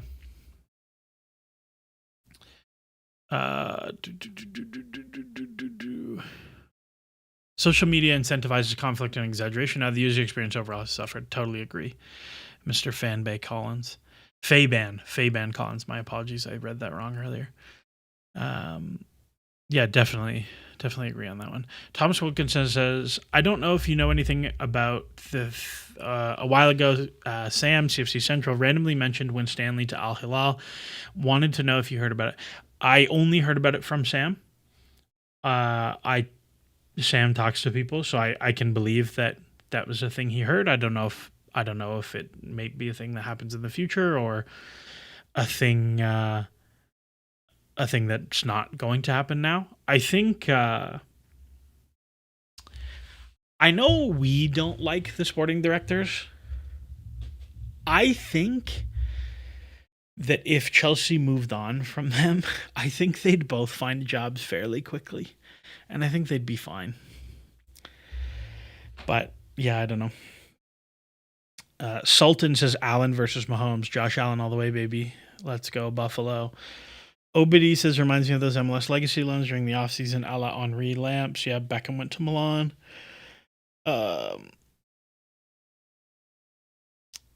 On Thomas Frank, fans tend to change quickly between the manager needs time to implement his style to why aren't we playing better after 10 games in charge. Yeah, I mean, I don't know. I think Frank is a pretty clearly objectively good coach who wants to learn and wants to work with people. I think he is Graham Potter, but with an actual track record of showing he can like play a dominant attacking style, because his Brentford championship teams were really good. Really, really, really good. I do wonder kind of long term how much is like the Brentford sheen of their organization being pretty well run, because like Keith Andrews looks great and he's never really head coached before. I should say Brentford looked great under Keith Andrews. So I don't know. I don't know what that's going to be. Space Cadet says Joe Shields gave us Cole Palmer. He has a lot of currency in my book. Besides, it's clear what our top line strategy is. Most supporters don't need or care for the inside scoop story on each transfer. Yeah,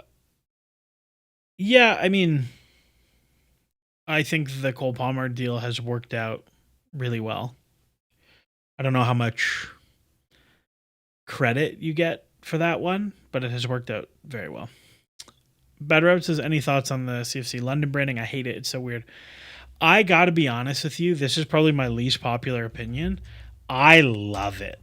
I think it's so cool. I love the font. I think all the team branding stuff that they have done in the past year, like if I look at their Instagram, I gotta be careful here. If I wanna, let's see, who knows? I don't want to dox myself on Instagram. Okay, we're good. I can do this. I think if you look at all their branding stuff, it's so good, man. I think that the the font and the like kind of faded imaging and the style guide that they have done in the CFC London era is I'm really into it. I'm really, really, really into it across the board. Um, I think it's just I think it's really cool. Like I think everything looks great. I totally get why people don't like it though, but I personally like it quite a bit. Like I'm not gonna lie to you, I have been mulling over. So I'm a tatted guy. I got 4 tattoos, and I want more. And I've been for years debating what to do for a Chelsea tattoo. And I've tried to find a way to do like Stamford Bridge in a tattoo, and I've never found a good way. And I'm kind of getting to the point that I might just get a CFC London one. I kind of like it. CFC LDN with the lion. I think it's very simple. I think it works. I also I'm not here for this, like, they're trying to change the name branding so they can move the team. I don't. This is not a movie. I don't think that's happening. Adam Knows Ball, is there a reason why Cucurella is so negative in his body positioning while passing? Any momentum we create in the build-up gets dead when the ball gets to him. I can't be the only one who sees it. I think Cucurella is a pretty mid... I think he's just, like, not great in possession. I think he's kind of slow in terms of decision-making with the ball. I think his actual pass... actual, like, pass quality is kind of pretty poor. Yeah, I think he's just like not that good in possession. I think off the ball he's really good. I think his movement off the ball is really, really good. I think his ability to like predict and collect second balls is really good. Yeah, that's I don't know. What do we got? HK says, have you talked about having the players high on long throws? Shouldn't we keep João Pedro in our box at back post and have Neto Garnacho up front? Maybe Gusto or someone else other than JP. We did talk about it at the beginning. I do think some of the long throws, João Pedro did stay back, and they had Gusto, Neto, Garnacho, if I recall. Dom42 says, reckon we make any moves this January? I'd be pretty surprised unless a quote-unquote market opportunity came up. I'd be pretty surprised if I'd be surprised if they did anything major. Like maybe Omega comes in. But I don't think we'll see big things. I will say one of the things I will give this sporting administration flowers on is they have been pretty reasonable about letting things happen and smooth over. Saying like, even them saying like, well, they look at this as like a 2-season for Maresca. Like, yeah, I think that's probably the correct way to do it and be like, I don't know, like there's going to be weird stuff at the beginning of this season because of the Club World Cup. Fine, let's see what happens. I think that's a reasonable approach. And I think because of that, they have been mostly not dumb in, they have mostly not done dumb things in January. Since Stewart and Winstanley got there, which was not the 1st January, or they came in like shortly after the 1st January, Chelsea have done like very little stupid things. in January. So we'll see. Thoughts on Dyche's Forest games? I think I think Sean Dyche is a very good manager. Bad Rabbits. How long do you think Slot gets to turn the ship around before questions start being asked? I think Slot will get the season, and I think they'll mostly be fine. Like their underlying metrics are not great. Like whatever, I'm not going to refresh this so we can see it properly, but not amazing. Like 0.4 is below their standard, but Salah has been way worse than I think is realistic for the whole season.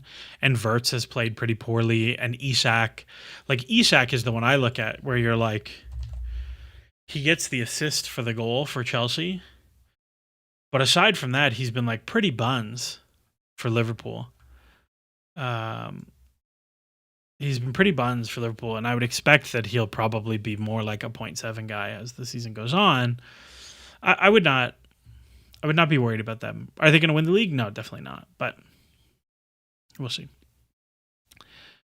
What do we got? Oh, hey, it's November, and we have no sponsor. Yeah, we'll see what happens with that. That is, they got a really solid deal for the shirt patch. Like, they got a lot of money for a shoulder sleeve. So, Chaloba tattoo would hit. Yeah, that'd be pretty funny. Don't let anyone see the CFC London tattoo. You'd get 30 people. Yeah, I saw a tattoo of Neuer diving the wrong way and Drogba penalty kick. Yeah, I thought about getting the one of, is it Lampard sitting on the crossbar? But it's like, I don't want a person. I want it to be a Chelsea thing. No, that's not going to be there. Whatever. Yeah, I don't want it to be a person, though. I want it to be like just a Chelsea thing. Like, I thought about just getting the what is it? The flower, like these four. Like, just get these two by itself. Where, like, if you know the Chelsea badge, you would know what that is. But otherwise, it's fairly innocuous and it's small. Like, I thought that would be a cool thing, but I never pulled ye old trigger on it. Wasa's most boring opinion is that we'll never be able to get a new stadium. I think the stadium thing is it will not happen ever. It will not happen ever. Is like the construction market globally is just, it doesn't make any sense for Chelsea to do if they want to stay in London proper without knocking down Stamford Bridge, leaving for 4 years and coming back, which I think is just not an option that will ever be approved. So I think the reality is they're just going to keep raising.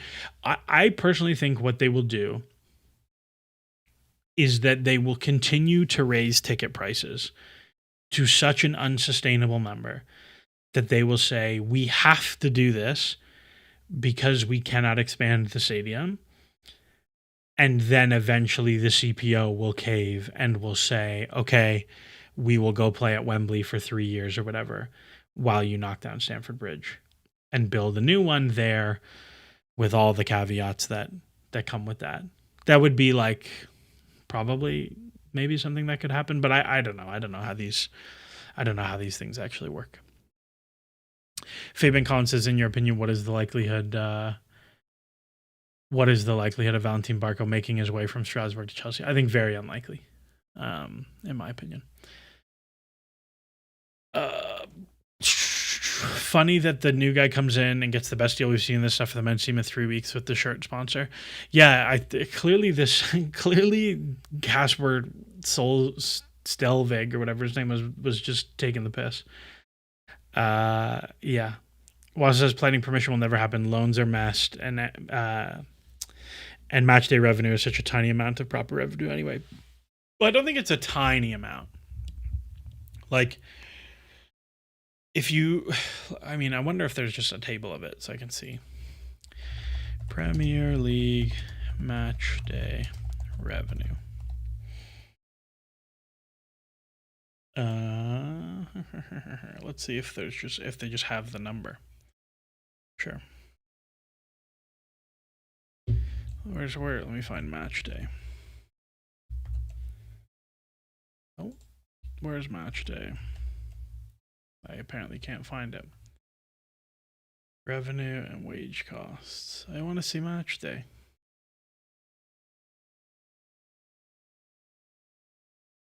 See the full report.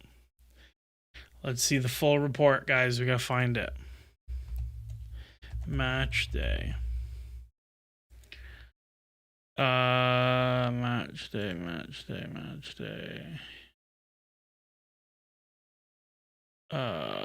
England match day. 15%. So not huge. Not huge. But if you can increase that 10%, like we're talking about teams with 700 million revenues, like that's not, I guess, not a ton if you can increase it.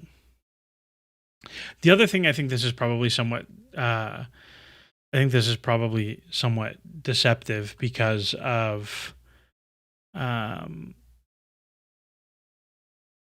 think it's probably somewhat deceptive because some teams it's like going to be a big proportion and some teams are going to be a little.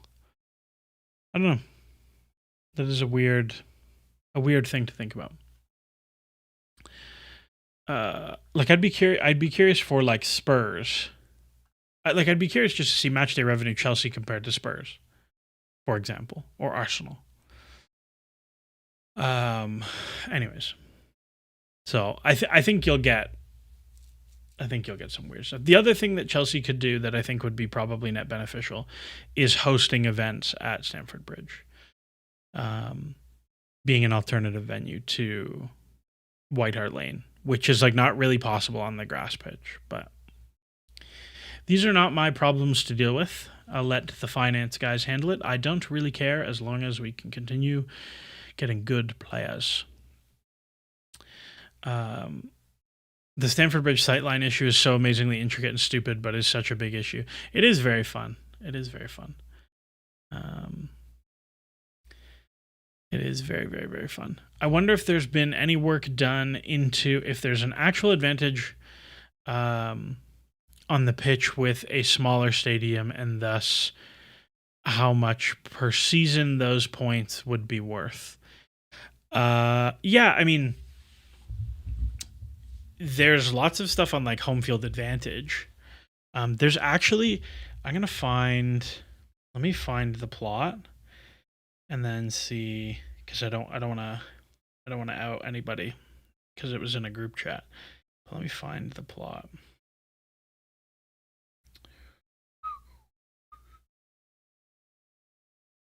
If you look at, here's a crazy plot. This was Curtis. This is so stupid. Hold on. Can I just, how do I airdrop? Can I airdrop it to myself? Save image.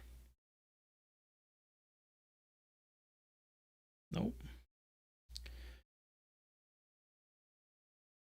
I'm going to airdrop it to myself. There we go.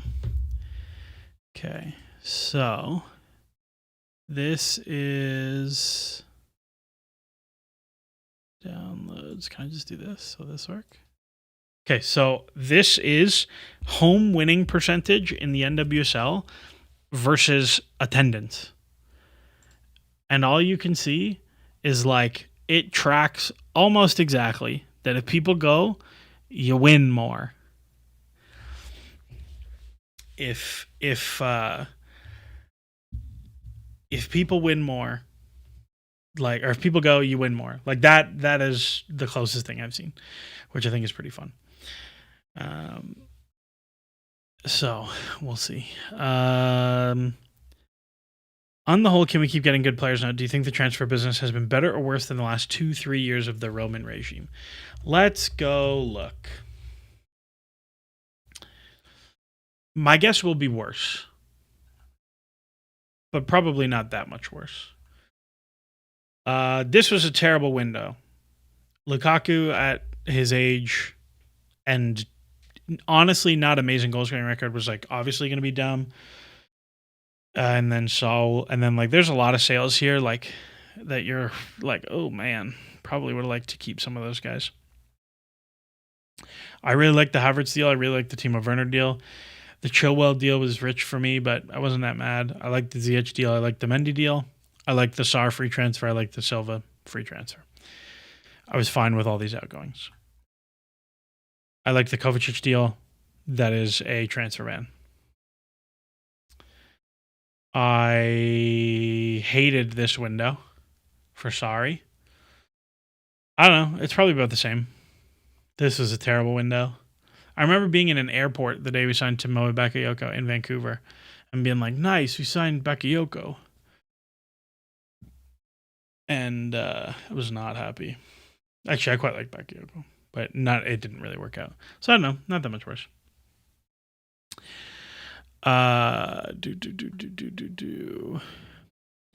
When event hosting gets us Yieldies for 90 million, please no, I don't want Yieldies. Did I see Seb's tweets that he can't get excited about Chelsea because people in his contact book got fired? Makes his views on Chelsea extremely disingenuous. I did not see that exact set of tweets. Let me go find it.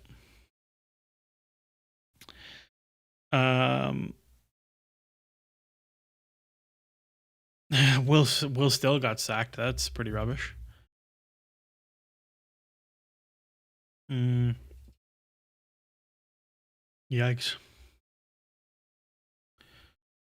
There's going to be a lot of Will Still tweets now before I get to it. Seb and I did talk yesterday about like him not enjoying Chelsea, which is like fine. That's your personal thing. Like if you don't like this, then like that's okay. Like I don't know. I don't think it's unreasonable to say you just don't. It's not for you. You don't like it. That's fine. I am willing to ignore some of the things that I don't like because I want Chelsea to win, and I want to watch them win. Like I think that's reasonable. It's in reply to the 90% tweet that I scrolled past. Let me find it. I like the kit, the demolition, knowing people who... Yeah, I mean, that is, I think, just saying, like... I don't think that's about, like, they fired my friends. I don't think that's what that means. I do think Seb sometimes includes things like that as, like, credentialism, to be like, see, I knew people at the academy, but that's a separate thing. No, I think it's fair to say, like, I don't like... I don't feel that connected. Callum Ross. I'm a Celtic fan, and we've just been linked to Wilfried Nancy as new coach. Any thoughts on him? So, my friend, we're going to go so in deep on Wilfried Nancy that all the Chelsea fans are going to leave, pal. So get ready. I think Wilfried Nancy is a very good coach. However, he plays an extremely unique system. Not extremely unique, but like unique enough that you got to give him a little bit of time, and you have to get players that like it makes sense for. Columbus play a 3-4-3. So for those who are unaware, Wilfried Nancy is Wilfried Nancy is the coach in MLS that is most ready to make the jump to Europe. He is a French guy who played like third division in France, and then he came to Canada to play university in Canada. Coached in Montreal for a long time at CF Montreal. Got the CF Montreal job. Let me just like open up Wilfried Nancy's. Let me just open this up. So Wilfried Nancy is this guy. He played college soccer in Canada, like I said. He played like kind of lower divisions in France, nobody real. He was like kind of a local legend in Quebec soccer in Canada. Got the CF Montreal job after Thierry Henry and was like very good. Like he turned Montreal into like unbelievable defensive team, 5-3-2. They gave up nothing. Really good transition, so on. But he and the owner got into a big spat. And Montreal's owner, for those who are unaware, is a man named Joey Saputo. Joey Saputo owns like a cheese empire. He's also the owner of Bologna in Serie A. He is like a nutter, an insane human being. He sells the team's best player every year and then gets mad that they don't win the same amount of games. He wanted to go into the locker room to tell the players how shit they were, and Wilfried Nancy said, "No, you're not. I'm not allowing you to do that." And then at the end of the season, he moved to Columbus. Columbus at the time were run by Tim Bezpachenko, who is the guy who now runs Bournemouth. So like we're doing a lot of lore here. But Tim Bezpachenko is the director of Black Knight, which is the people who own Bournemouth. But is like very well respected recruitment guy and director guy. Like if Bez took over Chelsea tomorrow, I would dance in the streets. Like he is very, very, very good at running football clubs. So Wilfried Nancy goes to Columbus, and at Columbus he wins an MLS Cup. His Columbus team is very, very good. It's like hard to look at because you would look at this and be like, he only wins 50% of his games. But in MLS, like all the teams are about the same level. So winning 50% of your games means like you're really good. To give you some big picture contests on them, they have not been that great this year, but in previous years, they've been like one of the best teams in the league by a lot. They play a dummy aggressive 3-4-3. Like if you look at some of their lineups, like if I just pick a random 3-4-3 in here, they play back fives with like insanely aggressive wingbacks and like a front three of like 3 strikers or sometimes 3 10s. I will say his system is like exceptionally dependent on having really good 8s, like 2 8s who can really control the ball. And he is very like, we have lots of the ball, stable possession guy. So I don't know what Celtic look like these days. I saw that you beat Rangers today. But like if I was to eyeball your team, I would say like Carter Vickers will probably look pretty good. I would say that Kieran Tierney will probably look really good. I would say Iheanacho, if he can stay fit, will probably look pretty good. Like his teams, the strikers have usually scored a lot. But I really don't think that I don't think his stuff would translate to like a top team. I think he's too rigid, but I could totally see him going to Celtic and having like a Ange-esque or Brendan Rodgers-esque, like I play my system and my system is good and we get good players in and we smack people. The other thing I will say that I think is a negative for him is when he went to Columbus, he brought basically all of his staff from Montreal with him. And what I have heard, this is objectively true, he holds his coaching meetings in French still, despite coaching in the US. And he has coaches on his staff who don't speak French. And he has the coaching meeting in French, and there are coaches who sit in the room and are like, okay, what are we doing? And moves on, which I think is a pretty big red flag. But I think he's a very good coach. I also think he's like kind of ready to move on from MLS. I would not be surprised if he took a job in like low end Liga, something like that. I think he's solid, is what I would say.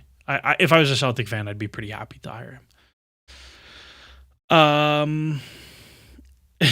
And HK says, I did not think we'd be getting Tim Bezpachenko prop in a Chelsea Spurs stream. Bez is my guy, man. Bez, that Toronto FC team that he built was like bananas. bananas. That was so fun. I think, look, I love Chelsea. Chelsea are my number one of all the teams that I like regularly follow. Chelsea are my number one. But I think the most fun I've ever had watching football was like the very good Toronto FC teams. Like they played a diamond with two unbelievable strikers, and like one of whom was Sebastian Giovinco, like ex Juventus guy, and was like the MVP in MLS. And they played like just like freakishly attacking. And also their coach was a guy named Greg Vanny, who won a bunch of MLS Cups as a player, but also played in France for a long time. So like randomly speaks like perfect French. Like, it's just a weird. The whole thing was great. Also, their academy director was this guy Laurent Guyot, who ended up coaching Cercle Bruges afterwards. Like, there's just a weird. It was a different time. Wassa says, random question, but do you think NWSL will expand into Canada, or has the NSL probably shut that off for now? I think the moment's gone. What I heard was, when Denver got the NWSL expansion, or when Boston got it, because I think it's Denver, Boston, and Cleveland. I think. Is it Cleveland? Or is Cleveland WNBA? I can't remember. That was useless to me. No, yeah. Cleveland was one of the three finalists. It was Denver, Cincinnati, and Cleveland. The round before that with Boston, Toronto put a bid in, and the league said no. And immediately after that, the NSL started. So I think the NSL will zoom up that juice, which has kind of locked in what it is for now. So that would be my guess, is that NWSL is out. All right. We've been going 2 hours, 15 minutes. Give me your last questions, things you want to talk about, random things. And then we'll get out of here kind of the next 10, 15 minutes, and we'll call it a day, and I'll give you the rest of your weekend back. Bit behind, but Kudus isn't worth 60. If Kudus isn't worth 60 million in production, I agree. What even is Gittins? That's a good question. I mean, I think Gittins. Okay, so here's the thing that will probably surprise people for me. I quite liked Gittins' cameo yesterday. Like he misses the goal. He misses the goal, right? On like what should be an easy chance. I'm more happy that he's there for the easy chance than anything. That's cool with me. And it's like in a good spot, like he gets into a good location and blah, blah, blah. There is, I think, like something to this idea, right? That like you have Garnacho starts the game and he just relentlessly runs off your shoulder. And like, if you're the fullback, he just runs beyond you, and behind and behind and behind and behind and behind and behind. And so after like 60 minutes, you're like, fuck, man, I'm tired. And you drop off, and then you sub him for Gittins, and now Gittins gets it to feet and can get ahead of steam to run at you. I do wonder if there's wonder if there's like a thing there strategically that works. But again, I want to see more in terms of shots and in terms of shot locations and shot creation stuff from him. So I want him to get there. I just want him to get into the box and get better shot locations. That's the big thing for me. And also defensively, I got to see a little bit more. It feels like when he comes on defensively, it always gets a bit ropey in front of Kukra. I want to see a little bit more there.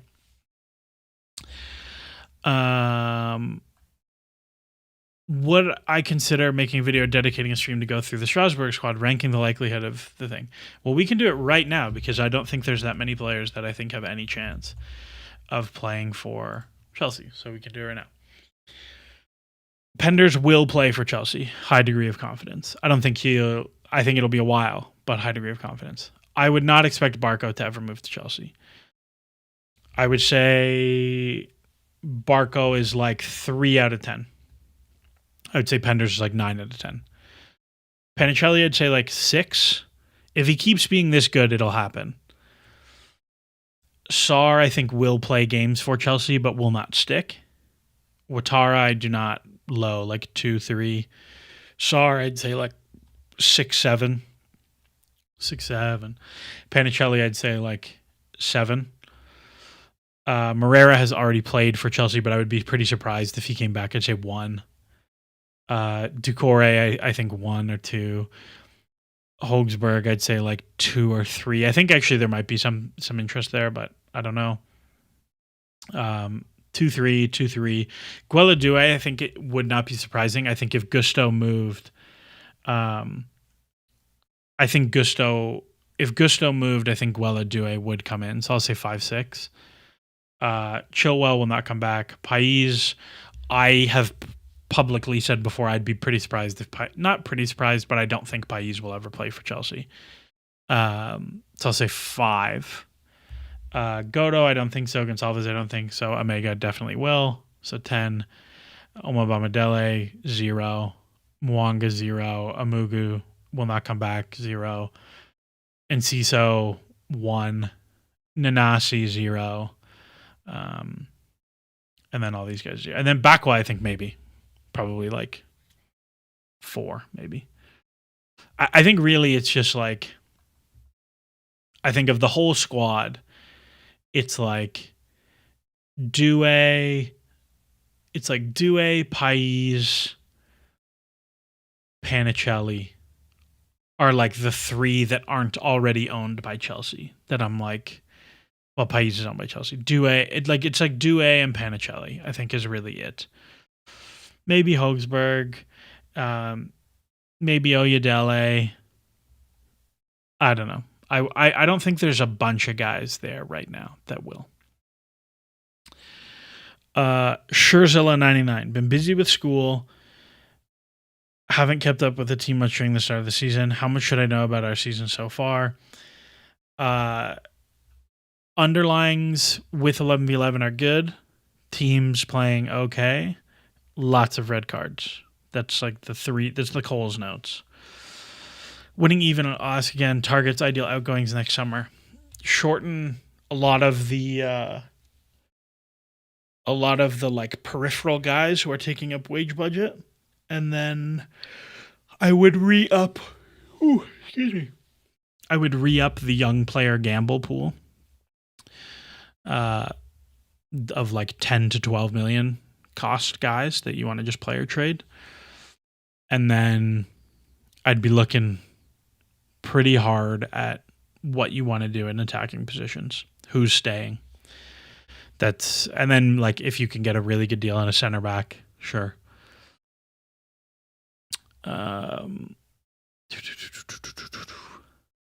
Next guest on the pod. I don't have anyone planned, but if there's someone you want me to talk to, let me know. Thoughts on the Michael Cox 5 subs article? Didn't see it. Let's go look. Well, that's 2020. When did he put it out? Here we go. Why the 5 subs era has not been good for football. Introducing a 6 sub emergency measure. Temporary change became permanent. Taking advantage. Is it actually good? Easing physical demands.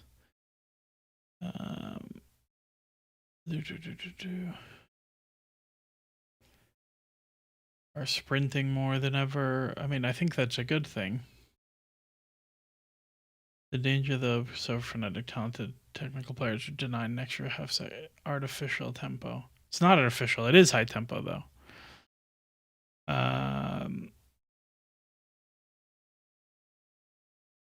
Yeah, I mean, maybe.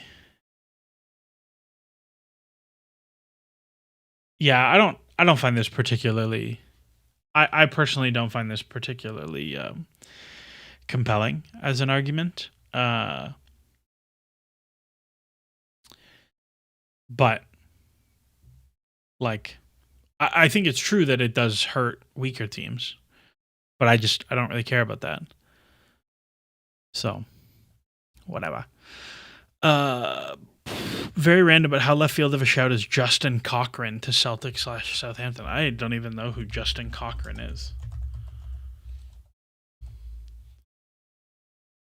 He is an assistant coach for Spurs. I've literally never heard of that man in my life. So I guess probably left field.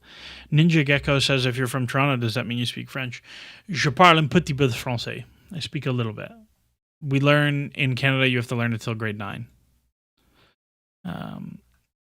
Wausau never say all the Brighton guys never play for us. Backwell went to Forest. Yes, I forgot about him. Do I think Neto will be gone next summer? No, I think that'll be a pretty hard one.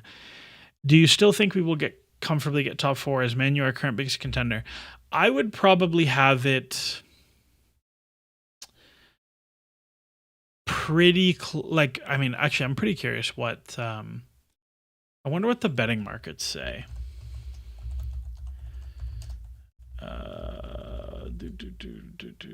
Let's see. I'm pretty curious what the betting markets say.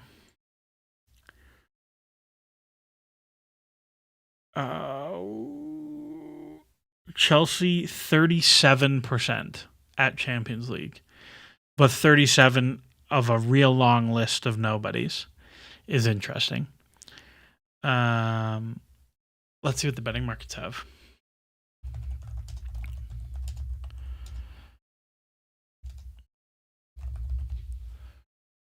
Top 4 finish. Chelsea 13-8. Is that what I saw? 5-4. I gotta do my math here. Implied probability calculator. You can see how often I gotta do the other one. Where's this one? Nope. Don't allow, go away. Fraction odds 1.25. Okay. 5-4. So like 45%. I'd probably have it like 50, pretty close to 50-50. If I just like eyeballed it. I have not updated my model for a while, so I'm not sure where it stands right now. But I'd probably have it pretty close to 50-50. Bad Rabbit's Canadian French accent always gives me a little bit of whiplash. Yeah,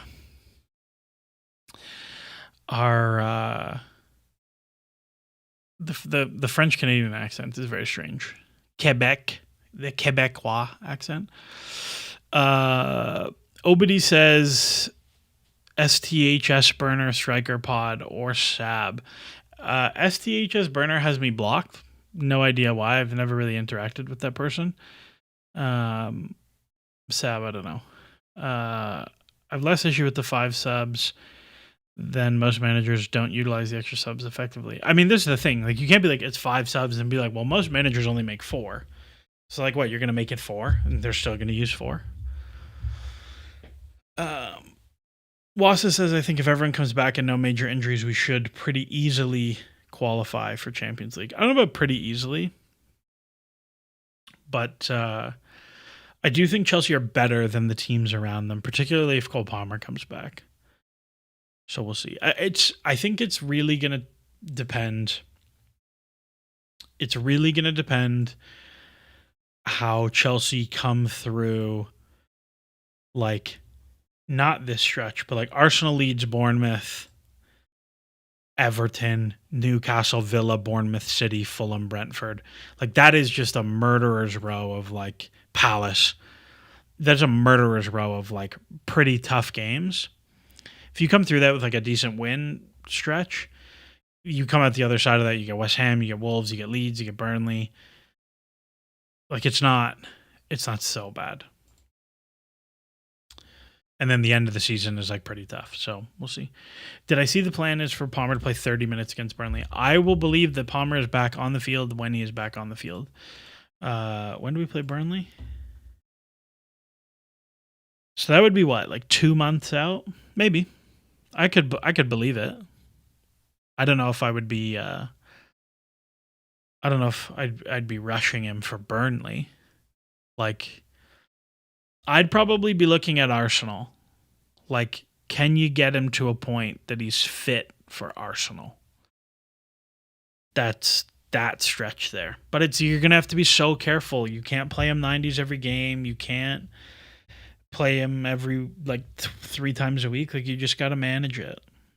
So we'll see. I do think we're right on the edge though, that and why I say it's only maybe 50-50 is that you're right on the edge that, as Bad Rabbits points out, if Caicedo's legs fall off, you're so screwed. You're so screwed if Caicedo goes down. So we will see. Whew. Anyways, my goodness, see, it's time for me to go. Anyways, I have my delicious tarragon pear tart to go eat. So I will bid thee all adieu. Thank you all for jumping on. We will stream after Wolves, same time as usual, Sunday morning, something like that. So we'll be back then. But as always, my friends, enjoy the soccer.